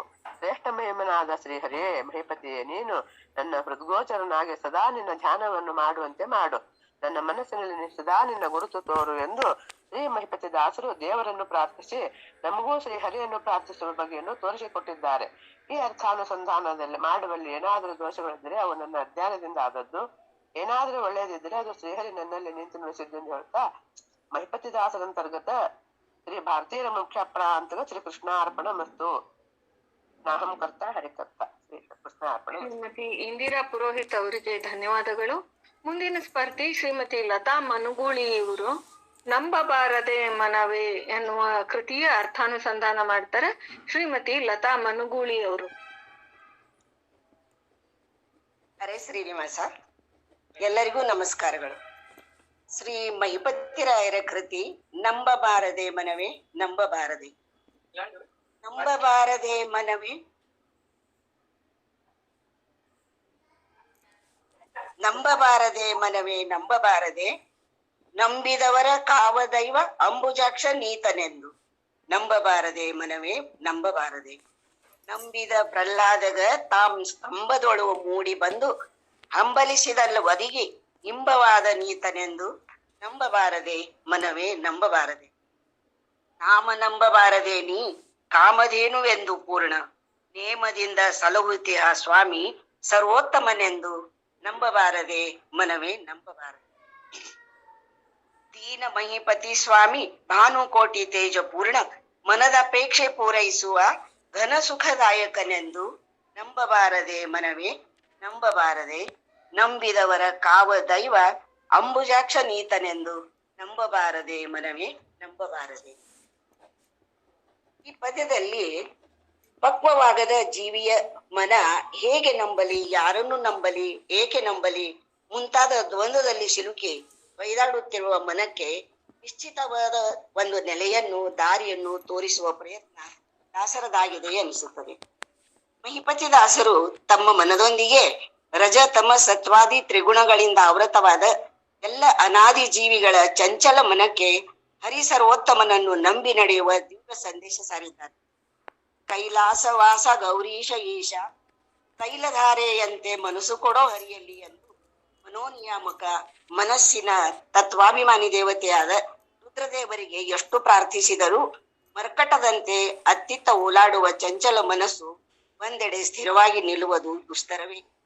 ನಂಬಿ ಕೆಟ್ಟವರಿಲ್ಲವೋ ರಂಗಯ್ಯನ, ನಂಬದೆ ಕೆಟ್ಟರೆ ಕೆಡಲಿ ಎಂದು ದಾಸವರೆಣ್ಯರಾದ ಪುರಂದರದಾಸರ ಉಕ್ತಿಗೆ ಪರ್ಯಾಯವಾಗಿ ಮಹಿಪತಿ ದಾಸರು ಪಾದರಸದಂತೆ ಹರಿದಾಡುವ ಎಲೆಮನವೇ, ನಂಬಿದವರ ಕೈ ಬಿಡದೆ ಬಂದ ದುರಿತಗಳನ್ನೆಲ್ಲ ದೂರ ಮಾಡಿ ಕಾಯುವ ದೈವ ಆ ಅಂಬುಜಾಕ್ಷನೇ ಎನ್ನುವುದನ್ನು ಅರಿತು ಅವನನ್ನು ನಂಬಬಾರದೆ ಎಂದು ಕೇಳುತ್ತಾರೆ. ಇಲ್ಲಿ ಅಂಬು ಎಂದರೆ ನೀರು, ಅಪ್ ಎಂಬ ಪದದಿಂದ ಬಂದುದು, ಜ ಎಂದರೆ ಹುಟ್ಟಿದ್ದು, ನೀರಿನಲ್ಲಿ ಹುಟ್ಟಿದ್ದು ಅಂದರೆ ಕಮಲ, ಅಕ್ಷ ಎಂದರೆ ಕಣ್ಣು, ಕಮಲದಂತೆ ಕಣ್ಣುಳ್ಳವ ಎಂದು ಶ್ರೀಹರಿಗೆ ದಾಸರು ಸಂಬೋಧಿಸಿದ್ದಾರೆ. ನಮ್ಮ ಪಂಚೇಂದ್ರಿಯಗಳೊಂದಿಗೆ ಮನಸ್ಸು ಕೂಡ ಆರನೆಯ ಅವ್ಯಕ್ತ ಇಂದ್ರಿಯ. ಮನಸ್ಸಿದ್ದಲ್ಲಿ ಮಾರ್ಗ ಎನ್ನುವಂತೆ ಮನಸ್ಸೇ ನಮ್ಮ ಎಲ್ಲ ಕಾರ್ಯಗಳಿಗೆ ದಿಕ್ಸೂಚಿ ಅಂತ. ಸುಕರ್ಮಗಳೇ ಇರಲಿ ಕುಕರ್ಮಗಳೇ ಆಗಲಿ ಎಲ್ಲವುಗಳಿಗೂ ಮನಸ್ಸೇ ಆದೇಶವೀವ ಸಾರ್ವಭೌಮ. ಆದರೆ ಅಂತಹ ಕಿಡಿಗೇಡಿ ಅಸ್ಥಿರ ಮನಸ್ಸನ್ನೂ ಕೂಡ ಹತೋಟಿಯಲ್ಲಿಡಲು ಒಂದು ಸುಲಭ ಮಾರ್ಗ ಎಂದರೆ ಆ ಹರಿ ಸರ್ವೋತ್ತಮನಲ್ಲಿಡುವ ಬಲವಾದ ನಂಬಿಕೆ, ದೃಢವಾದ ವಿಶ್ವಾಸ ಎಂದು ದಾಸರು ಇಲ್ಲಿ ಪರೋಕ್ಷವಾಗಿ ತಿಳಿಸಿದ್ದಾರೆ. ಆ ಸ್ವಾಮಿಯು ನಂಬಿದವರ ಕೈ ಬಿಡದೆ ಎಂದೆಂದಿಗೂ ಕಾಯುವವನು ಎನ್ನುವುದಕ್ಕೆ ಇಲ್ಲಿ ಭಕ್ತ ಪ್ರಹ್ಲಾದನನ್ನು ಉದಾಹರಿಸಿದ್ದಾರೆ. ಮೊದಲನೇ ನುಡಿಯಲ್ಲಿ ದಾನವ ಕುಲದಲ್ಲಿ ದಾನವನ ಉದರದಲ್ಲಿ ಜನಿಸಿದಾಗ್ಯೂ ಬಾಲ್ಯದಿಂದಲೇ ಬಾಲಕ ಪ್ರಹ್ಲಾದ ಶ್ರೀಹರಿಯನ್ನೇ ಧ್ಯಾನಿಸುತ್ತಿರುವಾಗ ಹರಿವಿರೋಧಿ ಹಿರಣ್ಯಕಶಿಪು ತನ್ನ ಮಗನಿಗೆ ಕೊಟ್ಟ ಅಸಹ್ಯ ಪೀಡೆಗಳ ಪರಿಹಾರಕ್ಕೆ ಪ್ರಹ್ಲಾದ ಶ್ರೀಹರಿಯನ್ನೇ ಮೊರೆ ಹೋಗುತ್ತಾನೆ. ಆ ಮುಗ್ಧ ಹಸುಳೆಯ ಭಕ್ತಿಗೆ ಮೆಚ್ಚಿ ಕರುಣಾಳು ಶ್ರೀಹರಿ ಜಡ ಪ್ರಕೃತಿಯ ಪ್ರತೀಕವಾದ ಕಂಬದಲ್ಲಿ ಪ್ರತ್ಯಕ್ಷವಾಗಿ ಮೂಡಿ ಪ್ರಕಟನಾಗಿ ಮಗುವಿಗೆ ಇಂಬಾಗಿ ಅಂದರೆ ಆಸರಿಯಾಗಿ ಸಂಕಟ ಸಮಯದಲ್ಲಿ ಅವನು ಹಂಬಲಿಸುವಾಗ ಒದಗಿ ತಕ್ಷಣ ಬಂದು ಅವನಿಗೆ ರಕ್ಷಕನಾಗುತ್ತಾನೆ ಎನ್ನುವುದನ್ನು ಕೇಳಿಯಾದರೂ ನೀನು ನಂಬಬಾರದೆ ಎಂದು ಮನಕ್ಕೆ ಬೋಧಿಸುತ್ತಿದ್ದಾರೆ ದಾಸರು. ಇಲ್ಲಿ ಜಡ ಚೇತನ ಎಲ್ಲ ಚರಾಚರ ವಸ್ತುಗಳಲ್ಲಿಯೂ ಭಗವಂತನ ವಾಸವಿದೆ ಎನ್ನುವುದನ್ನು ದಾಸರು ತುಂಬಾ ಮಾರ್ಮಿಕವಾಗಿ ತಿಳಿಸಿದ್ದಾರೆ. ಎರಡನೇ ನುಡಿಯಲ್ಲಿ ದಾಸರು ಮನಕ್ಕೆ ಹೀಗೆ ಉಪದೇಶಿಸುತ್ತಿದ್ದಾರೆ. ಆ ಸಚ್ಚಿದಾನಂದ ರೂಪವನ್ನು ನೀನು ನಿನ್ನ ಕಣ್ಣಾರೆ ಕಂಡಿಲ್ಲ. ಆ ಸ್ಫುರದ್ರೂಪಿ ಭಗವಂತನನ್ನು ಕಾಣಲು ಜೀವಿಯ ಒಳಗಣ್ಣು ತೆರೆಯಬೇಕು. ಆ ಭಾಗ್ಯ ಪಡೆದ ಜೀವಿಯೇ ಪುಣ್ಯ ಜೀವಿ. ನಿನ್ನ ಬಾಹ್ಯ ಕಣ್ಣಿಗೆ ಅವನು ಗೋಚರಿಸಲಿಕ್ಕಿಲ್ಲ. ಆದರೆ ನಿನ್ನಿ ಕಿವಿಗಳಿಂದ ಅವನ ಶುಭ ನಾಮವನ್ನಾದರೂ ಕೇಳಿರುವಿಯಲ್ಲ. ಅಗಾಧ ಮಹಿಮನ ಸಾಸಿರ ನಾಮದ ಒಡೆಯನ ನಾಮವನ್ನಾದರೂ ನಂಬಬಾರದೆ. ನೀನು ಬೇಡಿದ್ದೆಲ್ಲವನ್ನೂ ಸುರಲೋಕದ ಕಾಮಧೇನುವಿನಂತೆ ನಿಶ್ಚಿತವಾಗಿಯೂ ನೇಮದಿಂದ ಕೊಟ್ಟು ನಿನ್ನನ್ನು ಸಲುಹುವ ಸ್ವಾಮಿ ಆ ಸರ್ವೋತ್ತಮನೇ ಎನ್ನುವುದನ್ನು ಅರಿತು ಅವನನ್ನು ನಂಬಬಾರದೆ ಎಂದು ವಿಚಲಿತ ಮನಕ್ಕೆ ದಾಸರು ದಾರಿ ತೋರಿಸುತ್ತಿದ್ದಾರೆ. ಅಜಾಮಿಳ, ಅಕ್ರೂರ, ದ್ರೌಪದಿ, ಗಜೇಂದ್ರ ಮುಂತಾದ ಎಲ್ಲ ಭಕ್ತರು ಆ ಶ್ರೀಹರಿಯ ನಾಮದಿಂದಲೇ ಉದ್ಧಾರವಾಗಿರುವುದಿಲ್ಲವೇ? ಇದನ್ನು ನೀನು ಕೇಳಿಲ್ಲವೇ?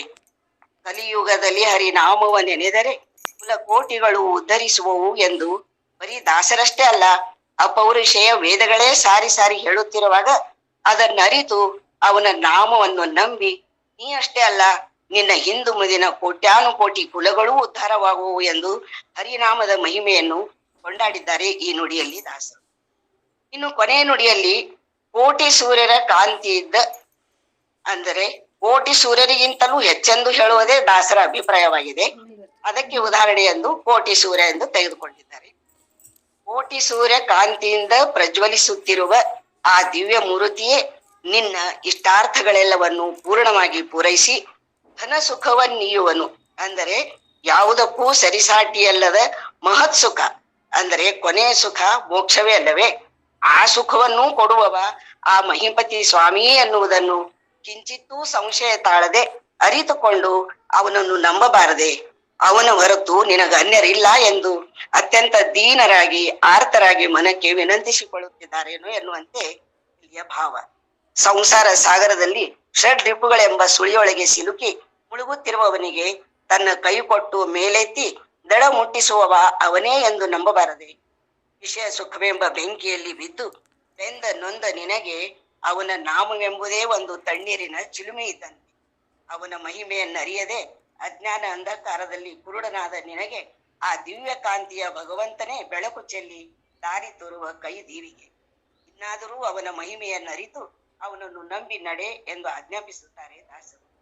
ದಾಸರು ಕೊಟ್ಟ ಈ ದಿವ್ಯ ಸಂದೇಶ ಭೂತಳದಲ್ಲಿರುವ ಎಲ್ಲ ಜೀವಿಗಳಿಗೂ ಅನ್ವಯಿಸುವಂತಿದೆ. ಮಹಿಪತಿ ದಾಸರು ಸಾಗಿ ನಡೆದು ಬಂದ ದಾರಿಯ ಬೆಳಕಿನಲ್ಲಿ ನಾವೆಲ್ಲ ಸಾಗಿ ಪುಣ್ಯವಂತರಾಗೋಣ ಎಂದು ಹೇಳುತ್ತಾ ನನ್ನ ಅರ್ಥಾನುಸಂಧಾನಕ್ಕೆ ವಿರಾಮ ಬಿಡುವೆ. ನಾಹಂ ಕರ್ತ ಹರಿ ಕರ್ತ. ಶ್ರೀ ಕೃಷ್ಣಾರ್ಪಣ ಮಸ್ತು.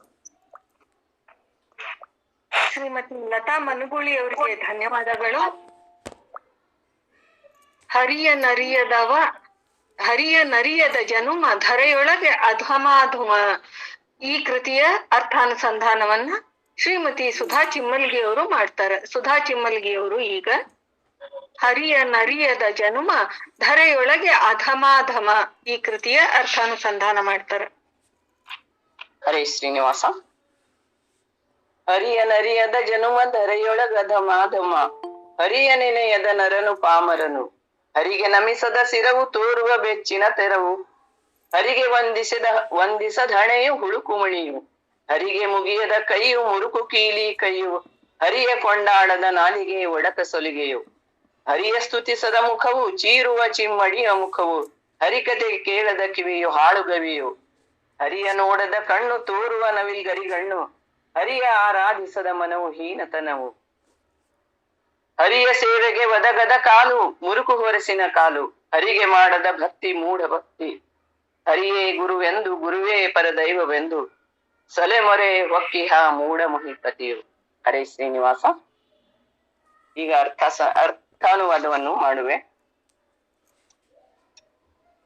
ಮೊದಲನೇ ಧ್ರುವ ಪದ್ಯದಲ್ಲಿ ದಾಸರು ಮಹಿಪತಿ ದಾಸರು ಹೀಗೆ ಹೇಳುತ್ತಾರೆ: ಹರಿಯ ನರಿಯದ ಜನುಮ ಧರೆಯೊಳಗೆ ಅಧಮಾಧಮ.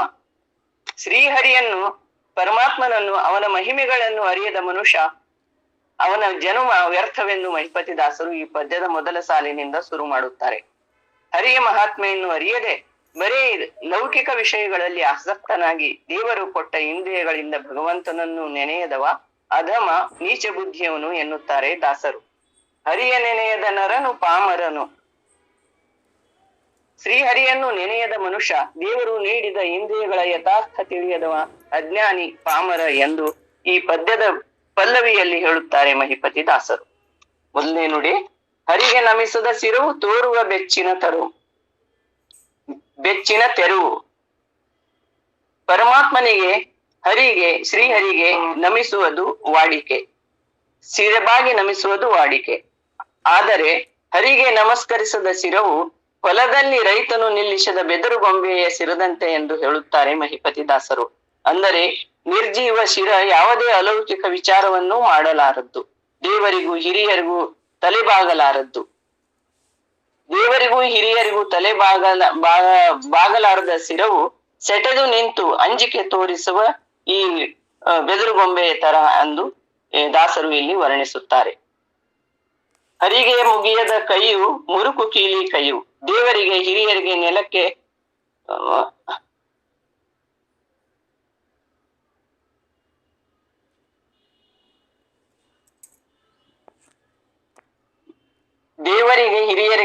ಹಣೆ ಹಚ್ಚಿ ನಮಸ್ಕಾರ ಮಾಡೋದು ಪದ್ಧತಿ.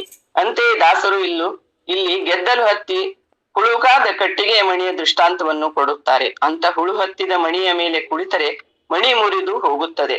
ಹರಿಗೆ ವಂದಿಸದ ಹಸ್ತ, ಹರಿಗೆ ಮುಗಿಯದ ಕೈಯು ಮುರುಕು ಕೀಲಿ ಕೈಯು. ಮೊದಲು ಹೇಳಿದ್ದು ಹರಿಗೆ ವಂದಿಸದ ಹಣೆಯು ಹುಳುಕು ಮಣಿಯೋದು. ದೇವರಿಗೆ ಹಿರಿಯರಿಗೆ ನೆಲಕ್ಕೆ ಹಣೆ ಹಚ್ಚಿ ನಮಸ್ಕಾರ ಮಾಡುವುದು ಪದ್ಧತಿ. ಅಂತೆಯೇ ದಾಸರು ಇಲ್ಲಿ ಗೆದ್ದಲು ಹತ್ತಿ ಹುಳುಕಾದ ಕಟ್ಟಿಗೆಯ ಮಣಿಯ ದೃಷ್ಟಾಂತವನ್ನು ಕೊಡುತ್ತಾರೆ. ಅಂಥ ಹುಳು ಹತ್ತಿದ ಮಣಿಯ ಮೇಲೆ ಕುಳಿತರೆ ಮಣಿ ಮುರಿದು ಹೋಗುತ್ತದೆ.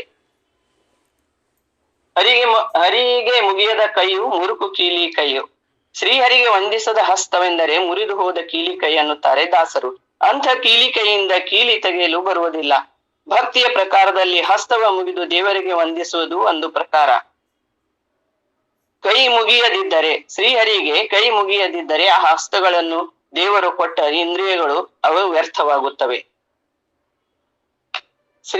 ಹರಿಯ ಕೊಂಡಾಡದ ನಾಲಿಗೆ ಒಡಕ ಸೊಲಿಗೆಯು. ಹರಿಯನ್ನು ಸ್ತುತಿ ಮಾಡದೆ ಬರೀ ಲೌಕಿಕ ಹರಟೆ ಮಾತುಗಳಲ್ಲಿ ಕಳೆಯುವ ನಾಲಿಗೆಯು ಒಡಕು ಸೊಲಿಗೆಗೆ ಹೋಲಿಸುತ್ತಾರೆ ದಾಸರು. ನಮ್ಮ ಉತ್ತರ ಕರ್ನಾಟಕದ ಕಡೆಗೆ ಸೊಲಿಗೆ ಎಂದರೆ 2 ಸೇರು ಧಾನ್ಯ ಅಳೆಯುವ ಮಾಪು. ಈ ಸೊಲಿಗೆ ಒಡೆದಿದ್ದರೆ ಅದರಲ್ಲಿ ಹಾಕಿದ ಧಾನ್ಯವೆಲ್ಲ ಕೆಳಗೆ ಬಿದ್ದು ಹೋಗುವುದು. ಹರಿಯನ್ನು ಕೀರ್ತನೆ ಮಂತ್ರಗಳಿಂದ ಕೊಂಡಾಡದ ನಾಲಿಗೆ ಈ ಒಡಕು ಸೊಲಿಗೆ ತರ ಅಂತ ದಾಸರು ಇಲ್ಲಿ ಹೇಳುತ್ತಾರೆ.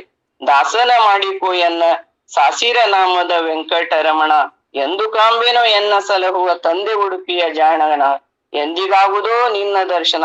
ಸರಳ ರೂಪದ ಇಂಥ ಸ್ತುತಿ ಪದ್ಯಗಳನ್ನು ಅನೇಕ ದಾಸರು ಹೇಳಿದಾಗೂ ನಮ್ಮ ಹರಿಯನ್ನು ಕೊಂಡಾಡದ ನಾಲಿಗೆ ಮಾತ್ರ ಈ ಒಡಕು ಸೊಲಿಗೆಯಂತೆಯೇ ಆಗುತ್ತದೆ. ಹರಿಯ ಸ್ತುತಿಸದ ಮುಖವು ಚೀರುವ ಚಿಮ್ಮಡಿಯ ಮುಖವು. ಹರಿಯನ್ನು ಕೀರ್ತನೆ ಮಂತ್ರಗಳಿಂದ ಸ್ತುತಿಸಿ ಆರಾಧಿಸದ ಬಾಯಿ ಕಿರ್ರಂತ ರಾತ್ರಿಯಲ್ಲಿ ಚೀರುವ ಚೀರುಂಡಿ ತರ. ಅದರ ಧ್ವನಿಗೆ ಚೀರುಂಡಿಗೆ ಅರ್ಥವೇ ಇಲ್ಲ. ದೇವರು ಕೊಟ್ಟ ಈ ಬಾಯಿಯಿಂದ ಪುರಾಣ ಪುಣ್ಯಕತೆ ಕೀರ್ತನೆ ಮಂತ್ರಗಳನ್ನು ಹೇಳದಿದ್ದರೆ ಈ ಮುಖವು ನಿರುಪಯುಕ್ತವಿದ್ದಂತೆ.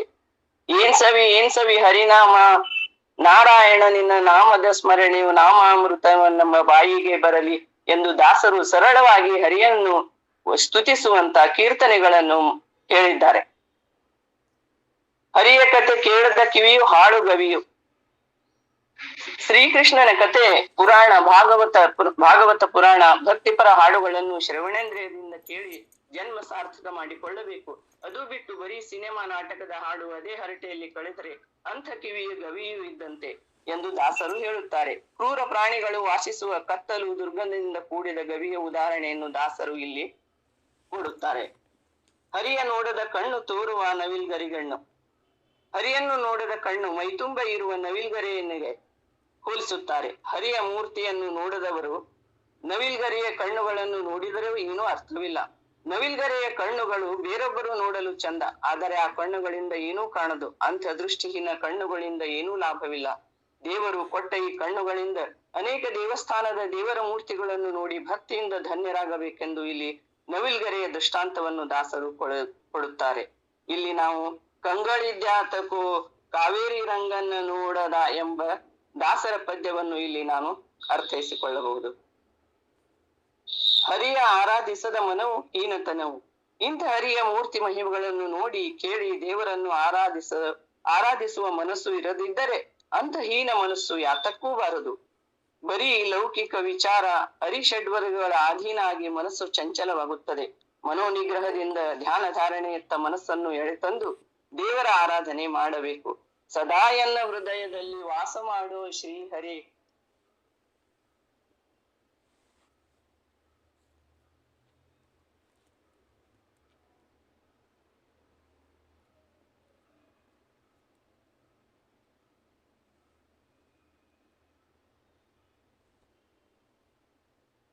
ದರ್ಶನಕ್ಕೆ, ಪರಮಾತ್ಮನ ದರ್ಶನಕ್ಕೆ ಗುಡಿ ಗುಂಡಾರಗಳಿಗೆ ಹೋಗುತ್ತೇವೆ, ಪ್ರದಕ್ಷಿಣೆಗಳನ್ನು ಹಾಕುತ್ತೇವೆ. ಹಾಗೆಯೇ ತೀರ್ಥ ಕ್ಷೇತ್ರದ ಯಾತ್ರೆಯೂ ಮುಖ್ಯವಾಗಿದೆ. ಉದಾಹರಣೆಗೆ ಬದರಿ, ಕೇದಾರ, ರಾಮೇಶ್ವರ, ಉಡುಪಿ, ಪಂಢರಪುರ, ತಿರುಪತಿ ಯಾತ್ರೆಗಳು ಮೋಕ್ಷದಾಯಕವು. ಅಂಥ ಯಾತ್ರೆ ತೀರ್ಥ ಕೈಗೊಳ್ಳದೆ ಮನೆಯಲ್ಲಿ ಐಹಿಕ ಸುಖ ಭೋಗಗಳಿಂದ ದೈಹಿಕ ತೊಂದರೆ ಹೇಳುತ್ತಾ ಕುಳಿತರೆ ಅಂಥ ಕಾಲುಗಳು ಮುರುಕು ಹೊರಸಿನ ಕಾಲುಗಳಂತೆ ದಾಸರು ಇಲ್ಲಿ ಹೋಲಿಸುತ್ತಾರೆ. ಅಂಥ ಮುರುಕು ವರ್ಷಿನ ಮೇಲೆ ಕುಳಿತರೆ ಆಯ್ತು. ಹರೇ ಶ್ರೀನಿವಾಸ, ನನಗೆ ತಿಳಿದಷ್ಟು ಕಬ್ಬಿಣದ ಕಡಲೆಯಂತಹ ಶ್ರೀ ಮಹಿಪತಿ ದಾಸರ ಕೀರ್ತನೆಯನ್ನು ಅರ್ಥೈಸಿದ್ದೇನೆ. ಹರೇ ಶ್ರೀನಿವಾಸ.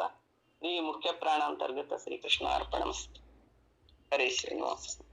ಧನ್ಯವಾದಗಳು ಶ್ರೀಮತಿ ಸುಧಾ ಚಿಮ್ಮಲ್ಗಿ ಅವರಿಗೆ. ಈಗ 10ನೇ ಸ್ಪರ್ಧಿಯಾಗಿ ಶ್ರೀಮತಿ ದೀಪಾ ಪಾಚ್ಚಾಪುರ್ ಅವರು ನೆನವಿಗೊಮ್ಮೆ ಹರಿನಾಮ ಘೋಷ ಮಾಡಿ ಕೃತಿಯ ಅರ್ಥಾನುಸಂಧಾನ ಮಾಡ್ಲಿಕತ್ತಾರೆ. ಶ್ರೀಮತಿ ದೀಪಾ ಪಾಚ್ಚಾಪುರ್.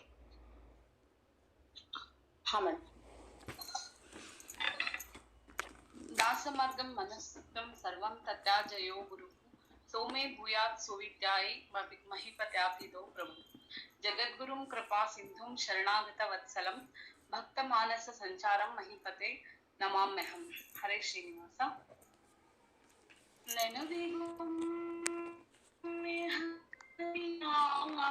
ಘೋಷ ಮಾಡಿ ಜನುಮ ಸಾರ್ಥಕವಾಗುವುದು ಪೂರ್ಣ ನೋಡಿ ಜನವನದೊಳು ಹರಿಯ ಕೊಂಡಾಡಿ ಅನುಮಾನ ಹಿಡಿದು ಕೆಡದಾಡಿರೋ ನೆನವಿಗೊಮ್ಮೆ ನಾಮ ಘೋಷವ ಮಾಡಿ ನೆನವಿನೋಳು ನೀವು ಘನ ಬೆರೆದಾಡಿರೋ ನೆನವಿಗೊಮ್ಮೆ ಹರಿನಾಮ ಘೋಷ ಮಾಡಿ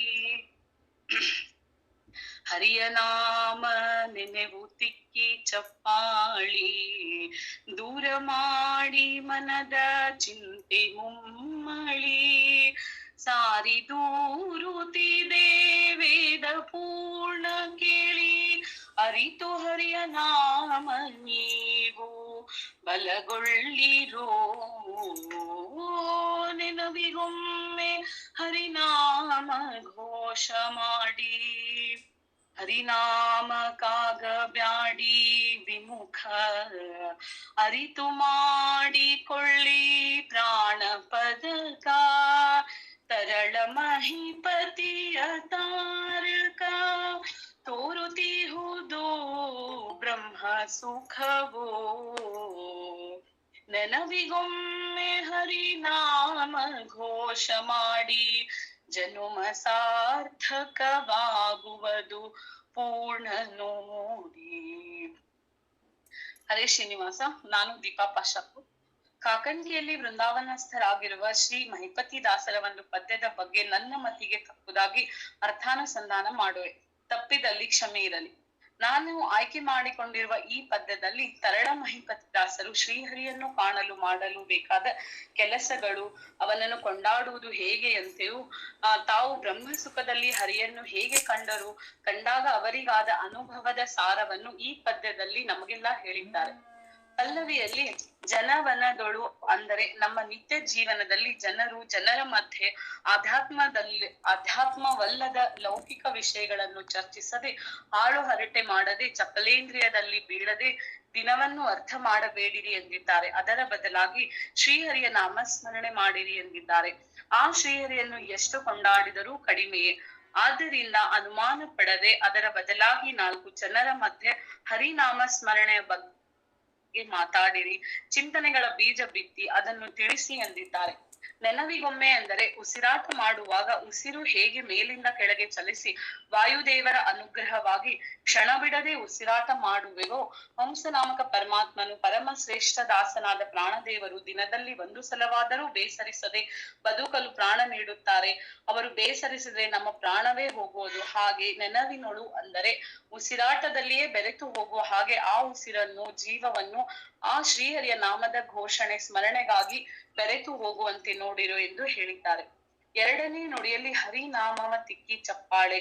ಇದು ಸಾಧ್ಯವಾಗಬೇಕಾದರೆ ಮನಸ್ಸನ್ನು ಬದಲಿಸಿ ಆ ಭಗವಂತನ ಸ್ಮರಣೆಯಲ್ಲಿ ತೊಡಗಿಸಬೇಕು. ಮನಸ್ಸೆಂಬ ಪಾತ್ರೆಯನ್ನು ಹರಿಸ್ಮರಣೆ ಎಂಬ ಚಿಂತನೆಯೊಂದಿಗೆ ತಿಕ್ಕಿ ತೊಳೆಯಬೇಕು. ಇದಕ್ಕೆ ಪೂರಕವಾಗಿರುವ ಹರಿಕಥಾಮೃತ ಸಾರ ಪಠಣ, ಭಗವದ್ಗೀತಾ ಮನನ, ಆಧ್ಯಾತ್ಮಿಕ ವಿಷಯಗಳ ಅಧ್ಯಯನ ಮಾಡಬೇಕೆಂದಿದ್ದಾರೆ. ಅಂದಾಗ ಮಾತ್ರ ಚಪ್ಪಾಳೆ ಅಂದರೆ ನಾವು ನಮ್ಮ ಯಶಸ್ಸಿಗೆ, ಶ್ರದ್ಧೆಗೆ, ವಿದ್ಯೆಗೆ ಆ ನಾರಾಯಣ ರೂಪಿ ಭಗವಂತನ ಅನುಗ್ರಹವಾಗಿ ಚಪ್ಪಾಳೆ ಪ್ರಶಂಸೆ ಸಿಗುವಂತಾಗಿ ಮನಸಾನಂದವಾಗುತ್ತದೆ. ಅದನ್ನು ಅನುಭವಿಸಿ ನೋಡಿರೋ ಎಂದಿದ್ದಾರೆ ದಾಸರು. ದೂರ ಮಾಡಿ ಮನದ ಚಿಂತೆ ಮುಮ್ಮಳಿ ಅಂದರೆ ಮನಸ್ಸಿನ ಚಿಂತೆಯನ್ನು, ಮಳಮಳವನ್ನು ದೂರ ಮಾಡಿ ಎಂದಿದ್ದಾರೆ.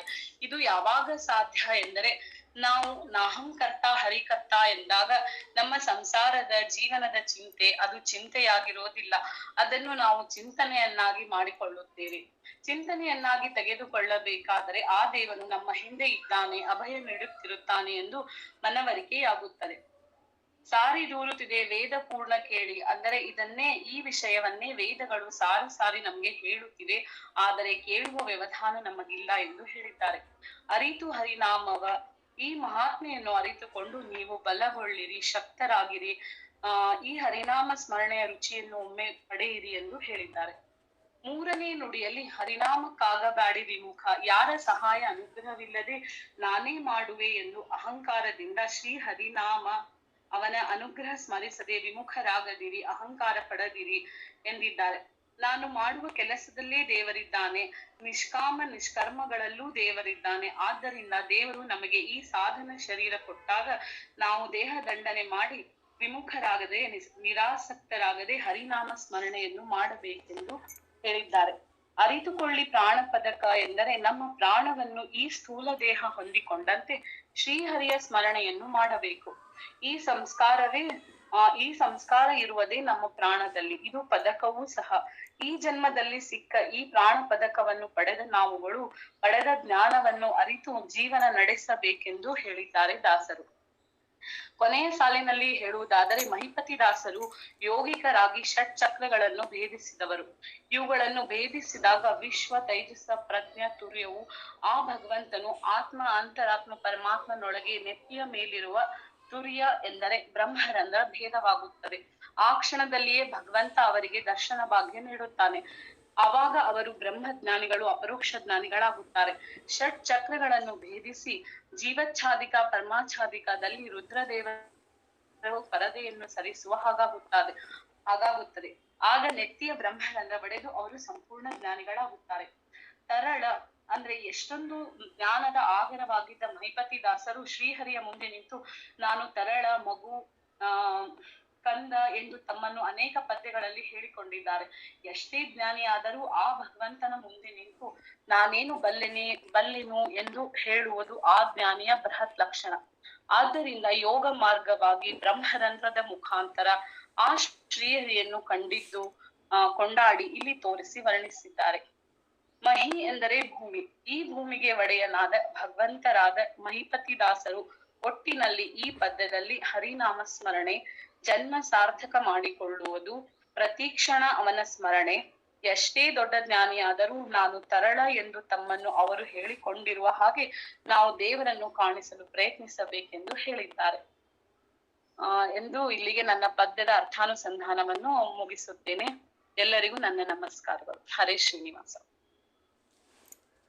ಧನ್ಯವಾದಗಳು ಶ್ರೀಮತಿ ದೀಪಾ ಪಾಚ್ಚಾಪುರ್ ಅವರಿಗೆ. ರೇಖಾ ಮೇಡಮ್, ಇನ್ನ 10 ನಿಮಿಷ ಟೈಮ್ ಅದ, ಒಂದ್ 2 ನಿಮಿಷ ಮಾತಾಡ್ತೀರಾ?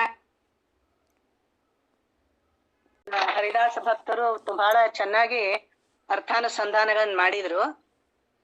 ಇದು ಒಂದು ವಿಶೇಷ ಕಾರ್ಯಕ್ರಮವನ್ನ ನೀವು ಹಮ್ಮಿಕೊಂಡಿದ್ದೀರಿ. ಸಂಗೀತದ ಜೊತೆ ಸಾಹಿತ್ಯ ಇದ್ರೆ ಎಷ್ಟು ಅರ್ಥಪೂರ್ಣವಾಗಿರುತ್ತೆ ಅಂತ ಹೇಳಿ ಇದರಿಂದ ನಾವು ಗೊತ್ತಾಗುತ್ತೆ. ಹಿಂಗಾಗಿ ಸಾಹಿತ್ಯ ಸಂಗೀತ ಬೇರೆ ಇಲ್ಲ. ಸಾಹಿತ್ಯದಿಂದ, ಹರಿದಾಸ ಸಾಹಿತ್ಯದಿಂದ ನಾವ್ ಏನೆಲ್ಲ ತಿಳ್ಕೊಬಹುದು ಅನ್ನೋ ಒಂದು ಅಂಶಗ ಈ ಕಾರ್ಯಕ್ರಮದಿಂದ ನಮಗೆ ತಿಳಿತು. ಇಲ್ಲಿ ಒಂದ್ 2-3 ಅಂಶಗಳನ್ನು ನಾನು ಹೇಳ್ತೀನಿ. ಬಹಳ ಚೆನ್ನಾಗಿ ಇದರಲ್ಲಿ ಅರ್ಥಾನುಸಂಧಾನ ಮಾಡಿದ್ರು. ನಾನು ಒಂದು ಇದರಲ್ಲಿ ಕಾಲಜ್ಞಾನ ಹೇಳಿದ್ರು. ಆಮೇಲೆ ಇನ್ನೊಂದು ನಂಬಬಾರದೆ ಮನವೇ, ಅದು ಹರಿದಾಸ ಸಾಹಿತ್ಯ ನಮಗೆ ಬರೀ ಈಗಿನ ಯುವ ಪೀಳಿಗೆಗೆ ಖರೆ ಹೇಳ್ಬೇಕಂದ್ರೆ ಮನೋಚಿಕಿತ್ಸೆಗೆ ಒಂದು ಉಪದೇಶಗಳಿದ್ದಂಗೆ, ಮನೋಚಿಕಿತ್ಸೆಗೆ ಅಂಶಗಳಿದ್ದಂಗೆ. ಇಲ್ಲಿ ನಾವು ಕೌನ್ಸಿಲಿಂಗು ಅದು ಇದು ಅಂತೀವಿ ಈಗಿನವ್ರಿಗೆ. ಆದ್ರೆ ಇಂಥ ಹರಿದಾಸ ಸಾಹಿತ್ಯನ ಓದಿದಾಗ ಇದ್ರಲ್ಲೇ ನೋಡ್ರಿ, ನಂಬಬಾರದೆ ಮನೆಯೊಳಗೆ ಮಹಿಪಾದಾಸರು ಹೇಗೆ ಆತ್ಮಸ್ಥೈರ್ಯವನ್ನ ಕೊಡ್ತಾರ ಜನಕ್ಕೆ ಅನ್ನೋದನ್ನ ನಾವು ಒಂದು ಅಂಶ ತಿಳ್ಕೊಂಡ್ವಿ. ಇನ್ನೊಂದು, ನೆನವಿಗೊಮ್ಮೆ ಹರಿಯ ನಾಮ ಘೋಷ ಮಾಡಿ ಅನ್ನೋದ್ರೊಳಗೆ ವೈಜ್ಞಾನಿಕ ಅಂಶ ಹೇಗೆ ಅಡಗಿದೆ ಅನ್ನೋದನ್ನ ನನಗ ಹೇಳ್ದಂದ್ರೆ ಹರಿಯ ನಾಮವ ನೆನೆಯು ತಿಕ್ಕಿ ಚಪ್ಪಾಳಿ ಅಂತ. ಈಗಿನ ವೈಜ್ಞಾನಿಕ ಇದ್ರೊಳಗೆ ಮೊನ್ನೆ ಸಂಶೋಧನೆ ಮಾಡಿದ್ದಾರೆ. ವಿಠಲ ವಿಠಲ ವಿಠಲ ಅಂತ ಹೇಳಿ ಚಪ್ಪಾಳಿ ಇಕ್ಕಿದ್ರೆ ಹೃದಯ ಸಂಬಂಧಿ ರೋಗಗಳು ಎಲ್ಲ ದೂರ ಆಗ್ತವೆ ಅಂತ. ಆದ್ರೆ ಇಲ್ಲಿ ಆಧ್ಯಾತ್ಮಿಕವಾಗಿ ನೋಡಿದಾಗ ಇದನ್ನೇ ಮಹಿಪತಿ ದಾಸರು ಇನ್ನೊಂದು ಮಾರ್ಗದಲ್ಲಿ ಹೇಳ್ತಾರೆ. ಅಂಶದಿಂದ ನಾವು ಪರಿಪಕ್ವವಾಗಿ ನಾವು ಹರಿಯ ನಾಮವನ್ನ ಸ್ಮರಿಸ್ತಾ ಇದ್ರೆ ನಮ್ಮ ಚಿಂತನೆಗಳೆಲ್ಲ ದೂರವಾಗಿ ನಮ್ಮಲ್ಲಿರುವ ಎಲ್ಲ ಈ ಋಣಾತ್ಮಕ ಅಂಶಗಳು ಹೋಗಿ ಮನಸ್ಸು ಪರಿಪಕ್ವವಾಗಿ ನಮಗೊಂದು ರೀತಿಯ ಆರೋಗ್ಯವಾದ ಮನಸ್ಸನ್ನು ಕೊಡ್ತದೆ ಅನ್ನೋದನ್ನ ಹೇಳ್ತಾರೆ. ಹೀಗಾಗಿ ಹರಿದಾಸ್ ಸಾಹಿತ್ಯದೊಳಗೆ ಎಷ್ಟೋ ವೈಜ್ಞಾನಿಕ ಅಂಶಗಳು ಇವೆ ಆಧ್ಯಾತ್ಮಿಕದ ಜೊತೆಗೆ ಅಂತ ಹೇಳಿ ಇವರೆಲ್ಲ ಅರ್ಥಾನುಸಂಧಾನ ಮಾಡಿದಾಗ ನಾನು ಅನ್ಕೊಂಡೆ. ಬಹಳ ಚೆನ್ನಾಗಿತ್ತು ನೀವು ಅಳವಡಿಸಿದ ಕಾರ್ಯಕ್ರಮ. ಈ 9 ಜನರು ನೀವು ಬಹುಮಾನ ಅಂತ ಹೇಳಿ ಇದು ಪರಿಗಣಿಸಬಾರದು. ಯಾಕಂದ್ರೆ 9 ಜನಕ್ಕೂ ಬಹುಮಾನ ಬಂದಂಗೆ ಇದೆ. ಯಾಕಂದ್ರೆ ಮಹಿಪತ ದಾಸರ ಒಂದ್ ಕೀರ್ತನೆಗಳನ್ನ ಹಾಡಿ ಅರ್ಥಾನುಸಂಧಾನ ಮಾಡುವ ಒಂದು ಅವಕಾಶ ಸಿಕ್ಕಿದ್ದೆ ಇದೊಂದು ನಿಮಗೆ ದೊಡ್ಡ ಬಹುಮಾನ. ಇದು ಅವರ ಆಶೀರ್ವಾದ, ಅವರ ಅನುಗ್ರಹ. ಆದ್ರೆ ಒಂದು ಮಿತಿಯಲ್ಲಿ ಇವರು ಹೇಳಿದ್ರಿಂದ ನಾವು 3 ಜನದ ಆರಿಸ್ಬೇಕಾಗಿದೆ. ಅದನ್ನ ನಾನು ಇವರಿಗೆ ಕಳಿಸ್ತೀನಿ. ಇವ್ರಿಗೆ ಹೆಡ್ ಇದಕ್ಕೆ ಮತ್ತೆ ಈ ಒಂದು ನಿಮ್ಮ ಎಲ್ಲಾನ ಕೀರ್ತನೆಗಳ ಅರ್ಥಾನುಸಂಧಾನ ಸಂಗೀತ ಕೇಳೋ ಒಂದು ಅವಕಾಶವನ್ನು ನನಗೆ ಕೊಟ್ಟಿದ್ದಕ್ಕೆ ನಿಮಗೆಲ್ಲ ನಾನು ಧನ್ಯವಾದಗಳನ್ನು ಹೇಳ್ತೀನಿ. ನಮಸ್ಕಾರ. ನಮಸ್ಕಾರ ರೇಖಾ ಮೇಡಮ್ ಅವರು. ನಿಮ್ಮ ಅತ್ಯಂತ ವಿಶೇಷ ಅಭಿಪ್ರಾಯಗಳಿಗೆ ಧನ್ಯವಾದಗಳು. ಮತ್ತೆ ನೀವು ನಿಮ್ಮ ಅಂಕಪಟ್ಟಿಯನ್ನ ನನ್ಗೆ ವಾಟ್ಸಪ್ನಾಗ ಕಳಿಸಿ. ಆಯ್ತು ಕಳಿಸ್ತೀನಿ. ನಮ್ಮ ಕಾರ್ಯಕ್ರಮದಿಂದ ನಿಮಗ ಮುಂದಿನ ಕಾರ್ಯಕ್ರಮಕ್ಕೆ ಅನಾನುಕೂಲ ಆಗ್ಲಿಲ್ಲ ಅನ್ಕೋತೀನಿ. ಧನ್ಯವಾದಗಳು. ಇಲ್ಲ ಅದಕ್ಕೆ ನಾನು 10 ನಿಮಿಷ ಲೇಟ್ ಆಗಿ ಹೋಗ್ತೀನಿ, ಪರವಾಗಿಲ್ಲ. ಬಟ್ ನಮ್ಮದು ಬಹಳ ಚೆನ್ನಾಗಿತ್ತು ಕಾರ್ಯಕ್ರಮ. ಇಂಥ ಕಾರ್ಯಕ್ರಮಗಳನ್ನ ನೀವು ನಡೆಸ್ರಿ. ಎಲ್ಲಾ ಕೀರ್ತನೆಗಳ ಇದು ಹೊರಗ್ ಬರ್ಬೇಕು, ಅರ್ಥಾನುಸಂಧಾನ ಸಾಹಿತ್ಯ ಹೊರಗ್ ಬರ್ಬೇಕು. ಸಾಹಿತ್ಯ ಸಂಗೀತ ಎರಡು ಒಂದೇ ಮುಖದ 2 ನಾಣ್ಯ. ಸಾಹಿತ್ಯ ಇಲ್ಲ ಸಂಗೀತ ಇಲ್ಲ, ಸಂಗೀತ ಇಲ್ಲ ಸಾಹಿತ್ಯ ಇಲ್ಲ. ಆದ್ರೆ ಈ ಸಾಹಿತ್ಯ ಚಿಂತನೆ ಮಾಡಿ ನಾವು ಹಾಡಿದಾಗ ಇನ್ನೂ ಅದಕ್ಕೊಂದು ಅರ್ಥ ಬರ್ತದಂತ ನಾನು ಅನ್ಕೋತೀನಿ. ನಮಸ್ಕಾರ. ನಮಸ್ಕಾರ. ನೀವು ಮತ್ತೆ ನಮ್ಮ ಸಮೂಹಕ್ಕೆ ಬರ್ಬೇಕು ಅಂತ ನಮ್ಮ ಸದಸ್ಯರೆಲ್ಲರ ಪರವಾಗಿ ಒಂದು ಸ್ವಾಗತವನ್ನ ಕೋರ್ತೀನಿ. ಖಂಡಿತ. ನಮಸ್ಕಾರ, ಧನ್ಯವಾದಗಳು. ಎಲ್ಲರಿಗೂ ಅಭಿನಂದನೆಗಳು. ಎಲ್ಲರಿಗೂ ಧನ್ಯವಾದಗಳು. ಈಗ ನಮ್ಮ ಸಮೂಹದ ಹಿರಿಯ ಸದಸ್ಯರಾದ ಶ್ರೀಯುತ ಮದನ್ ದೇಶಪಾಂಡೆ ಸರ್ ಇವರು ಮಹಿಪತಿ ರಾಯರ ಚರಿತ್ರೆಯನ್ನ ಒಂದು ಕೃತಿಯೊಳಗ ಹಾಡ್ತಾರ. ಅದರ ನಂತರ ಇಂದಿನ ಸ್ಪರ್ಧೆಯಲ್ಲಿ ಬಹುಮಾನ ವಿಜೇತರು ಯಾರು ಅನ್ನೋದನ್ನ ತಿಳಿಯೋಣಂತ. ಈಗ ಮದನ್ ದೇಶಪಾಂಡೆ ಸರ್ ಅವರು ಮಹಿಪತಿ ರಾಯರ ಕೃತಿಯನ್ನ ಹಾಡ್ತಾರ. ಶ್ರೀ ಗುರುಭ್ಯೋ ನಮಃ. ಕರುಣಿಸಯ್ಯ ದಯವಾರಿಧಿ ಮಹಾರಾಯ ಗುರು ಮಹಿಪತಿ ರಾಯ, ತರಳನು ನಾ ವರ್ಣಿಸುವೆನು ತವ ಚರಿಯ, ಕೊಡು ಎನಗೆ ಸುಮತಿಯ. ಕರುಣಿಸಯ್ಯ ದಯವಾರಿಧಿ ಮಹಾರಾಯ. ಜನಿಸಿದೆ ಮೊದಲು ವಿಜಾಪುರದಲ್ಲಿ ನೀನು, ಭಕ್ತರ ಸುರಧೇನು, ಜನರೊಳೆನಿಸಿಕೋನ್ ಹೇರಿ ರಾಯನ ಮಗನು. ಐಗಳಿ ವೃತ್ತಿಯನು ಮನಕ್ಕೆ ತಾರದೆ ಧನ ವ್ಯಾಪಾರವನು, ಮಾಡುತ್ತ ಭಾಗ್ಯವನು ಅನುಭವಿಸುತ್ತಲಿರೆ ಸುತರಾಪೇಕ್ಷೆಯನು, ಮಾಡಲು ತಿಮ್ಮವ್ವನು. ಕರುಣಿಸಯ್ಯ ದಯವಾರಿಧಿ ಮಹಾರಾಯ. ಸಾರವಾಡವೆಂಬುವ ಗ್ರಾಮದಲ್ಲಂದು ಭಾಸ್ಕರ ಮುನಿ ಬಂದು, ಧಾರಣಿ ಜನರನ್ನು ಉದ್ಧರಿಸಲೆ ನಿಂದು, ಇರಲು ದಯ ಸಿಂಧು ನಾರಿ ಶಿರೋಮಣಿ ದರ್ಶನ ಕೈ ತಂದು, ನೀನೇ ಗತಿಯಂದು 6 ತಿಂಗಳಾರಾಧಿಸಿದಲೆಂದು ದೀನ ಜನ ಬಂಧು. ಕರುಣಿಸಯ್ಯ ದಯವಾರಿಧಿ ಮಹಾರಾಯ. ಪತಿವ್ರತೆಗೆ ನುಡಿದನು ಶ್ರೀ ಮುನಿನಾಥ, ಸತಿಪತಿಗಳ ಚಿತ್ತ ಪ್ರೀತಿಯೊಂದಾಗಲು ಕಾಮ್ಯವು ತ್ವರಿತ, ಆಗುದು ಎನೆ ವನಿತ ಆತುರದಿಂದ ಇದು ಅಂದಿಶಿ ಗಮನಿಸುತ್ತ, ನಮಿಸಲು ಗುರುತಾತ ಆತರಿದನು ತವ ಮುಖವನ್ನು ಈಕ್ಷಿಸುತ್ತ, ಪಕ್ವ ಫಲವೆನುತ. ಕರುಣಿಸಯ್ಯ ದಯವಾರಿಧಿ ಮಹಾರಾಯ. ಮಂದಹಾಸದಿಂ ನುಡಿದನು ನಿಜಗೊಟ್ಟು, ವ್ಯಾಪಾರವ ಬಿಟ್ಟು ಚಂದದಿ ಯಾಚಕ ವೃತ್ತಿಲಿ ಮನ ನಟ್ಟು, ಎನೆ ಸಮ್ಮತ ಬಟ್ಟು ಮಂದಿ ಕುದರಿಗೆಲ್ಲರಿಗಪ್ಪಣೆ ಕೊಟ್ಟು, ನಿಲ್ಲದರುಷವ ತೊಟ್ಟು ಮುಂದಕ್ಕೆ ಕರೆಯುತ್ತ ಶಿರದಲ್ಲಿ ಕರವೆಟ್ಟು ಉಪದೇಶವ ಕೊಟ್ಟು ಕರುಣಿಸಯ್ಯದಯ ವಾರಿಧಿ ಮಹಾರಾಯ. ಯೋಗ ಧಾರಣದ ಕೀಲವ ತೋರಿಸಲು ದೂದಿಯ ಓಲು ಆಗಲೇ ದೊರಕಿತು ಮನನೆಲೆಗೊಳ್ಳಿಸಲು. ನಾನಾ ಬಯಕೆಗಳು ತ್ಯಾಗವ ಮಾಡುತ್ತ ಅನ್ನ ಉದಕಗಳು ಕ್ಲತ್ತಕ್ಕೆ ನಿಲ್ಲಿಸಲು ಸಾಗಲು ಮುಂದಕ್ಕೆ ಪರಿಸಿದ್ಧಿಗಳು ಮುಗಿದವು ಹಸ್ತಗಳು. ಕರುಣಿಸಯ್ಯದಯ ವಾರಿಧಿ ಮಹಾರಾಯ.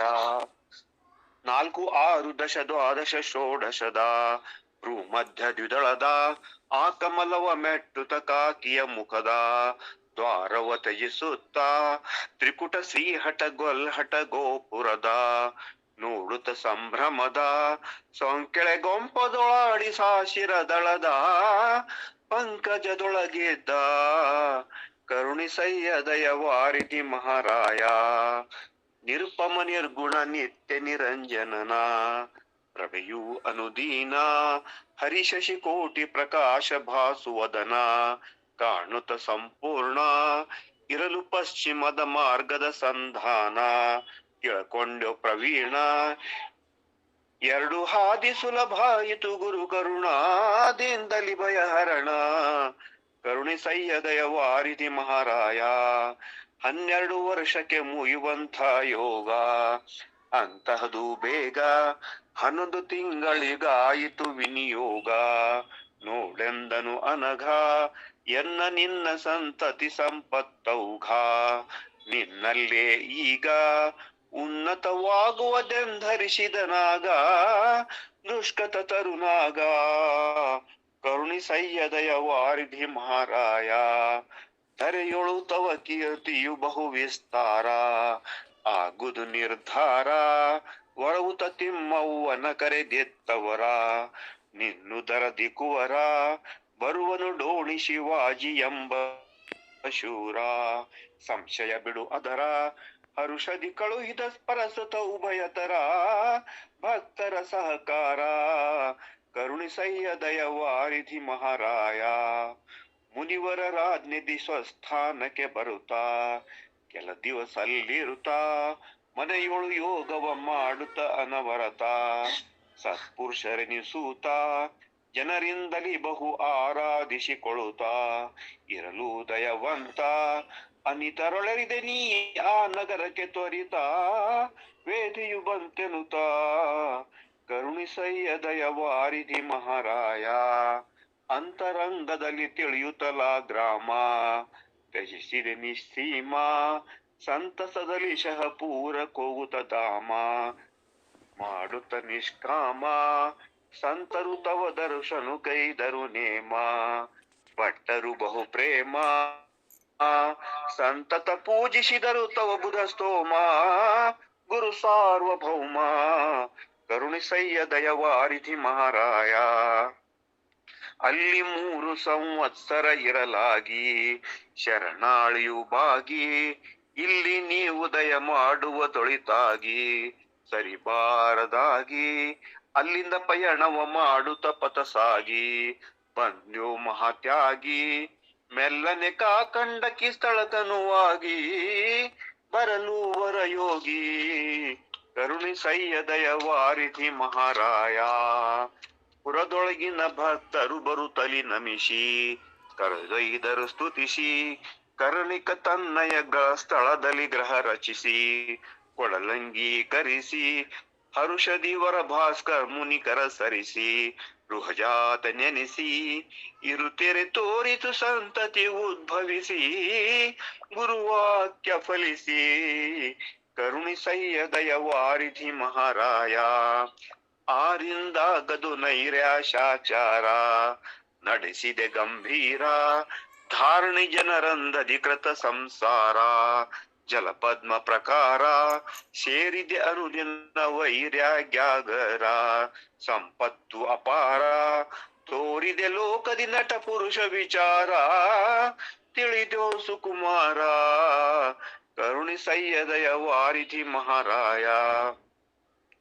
ಕೊಟ್ಟರಿಡೆಯಲ್ಲಿ ಓರ್ವರ ಧನವು ಪೂರ್ವದ ಸಂಗ್ರಹವು ಮುಟ್ಟಲಲ್ಲೇ ವ್ರಯವಾಗುತ್ತಿಹುದು ಧನವು ಸತಿಸುತ ಪರಿವಾರವು ಬಿಟ್ಟಗಲದೆ ಸೇವೆಯ ಮಾಡುವ ಜನವು ಭಕ್ತರ ಸಮುದಾಯವು ದಟ್ಟಿಸಿ ಮನೆಯೊಳಗಾಗುದು ಪ್ರತಿದಿನವೂ ಮೃಷ್ಟಾನ್ನ ಭೋಜನವು ಕರುಣಿಸಯ್ಯ ದಯವಾರಿಧಿ ಮಾರಾಯ ತುಕ್ಕವ್ವಳು ನಿಮ್ಮತ್ತಿಗೆ ಭಾವಿಕಳು ಪ್ರೀತಿಯ ಸೇವಕಳು ಪಕ್ಕನೆ ವಿನಯದಿ ಮೃದು ಮಾತಾಡಿದಳು ಸತ್ಪುಷರ್ಳೆಯೋಳು ಅಕ್ಕರದಲ್ಲಿ ದೋರುವರು ಸಿದ್ಧಿಗಳು ನೀವೇ ನಿಲ್ಲೆನಲು ನಕ್ಕು ನುಡಿದು ಒಂದಿನದ ತಪಸ್ಸು ಕೊಡಲು ಆದೀತೆಂದೆನಲು ಕರುಣಿಸಯ್ಯ ದಯವಾರಿಧಿ ಮಹಾರಾಯ ಒಮ್ಮೆ ತೋರಿಸುವುದೆನು ತಲಿ ನಮಿಸಿರಲು ಮರಡಪ್ಪನ ಶಿಯಳು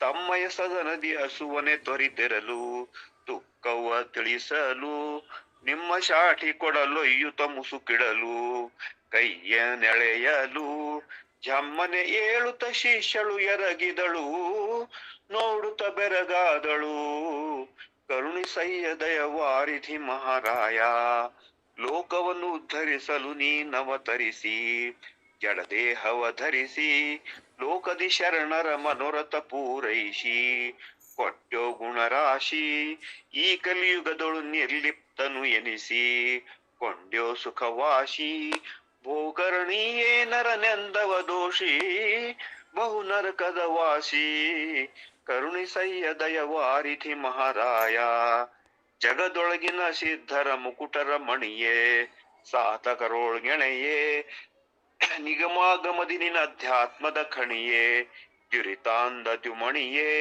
ಮಿಗೆ ಭಾವದಿ ಮೊರೆ ಹೊಕ್ಕವರಾರುಣಿಯೇ ಹೊಕರಿಯೇ ಹೊಗಳಲಾಪೆನೆ ನಾ ನಿಮ್ಮನು ಮನದಣಿಯೇ ವರಸತ್ವದ ಗುಣಿಯೇ ಕರುಣಿಸಯ್ಯ ದಯವಾರಿಧಿ ಮಹಾರಾಯ ಕಾಲ ತಪ್ಪಿಸೋದೇನೈ ನಿಮಗರಿದೆ ಮನದೋಳು ನೀನರಿದೆ ತಾಳಿದ ದೇಹವ ಸಾಕೆನು ತಲಿಜರಿದೆ ಚಿದ್ರೂಪವ ಬೆರೆದೆ ಭೂಲೋಕದಿ ವೃಂದಾವನದೊಳು ಮೆರೆದೆ ಬಹುಭಕ್ತರ ಪೊರೆದೆ ಪಾಲಿಸುವನು ಶ್ರೀಪತಿ ತನು ಜನ ಬಿಡದೆ ತಡಮಾಡಗೊಡದೆ ಕರುಣಿಸಯ್ಯ ದಯವಾರಿಧಿ ಮಹಾರಾಯ ಗುರು ಮಹಿಪತಿರಾಯ ತರಳನು ನಾ ವರ್ಣಿಸುವೆನು ತವ ಚರಿಯ ಕೊಡುಯನು ಗತ್ಮತಿಯ ಕರುಣಿಸಯ್ಯ ದಯವಾರಿಧಿ ಮಹಾರಾಯ.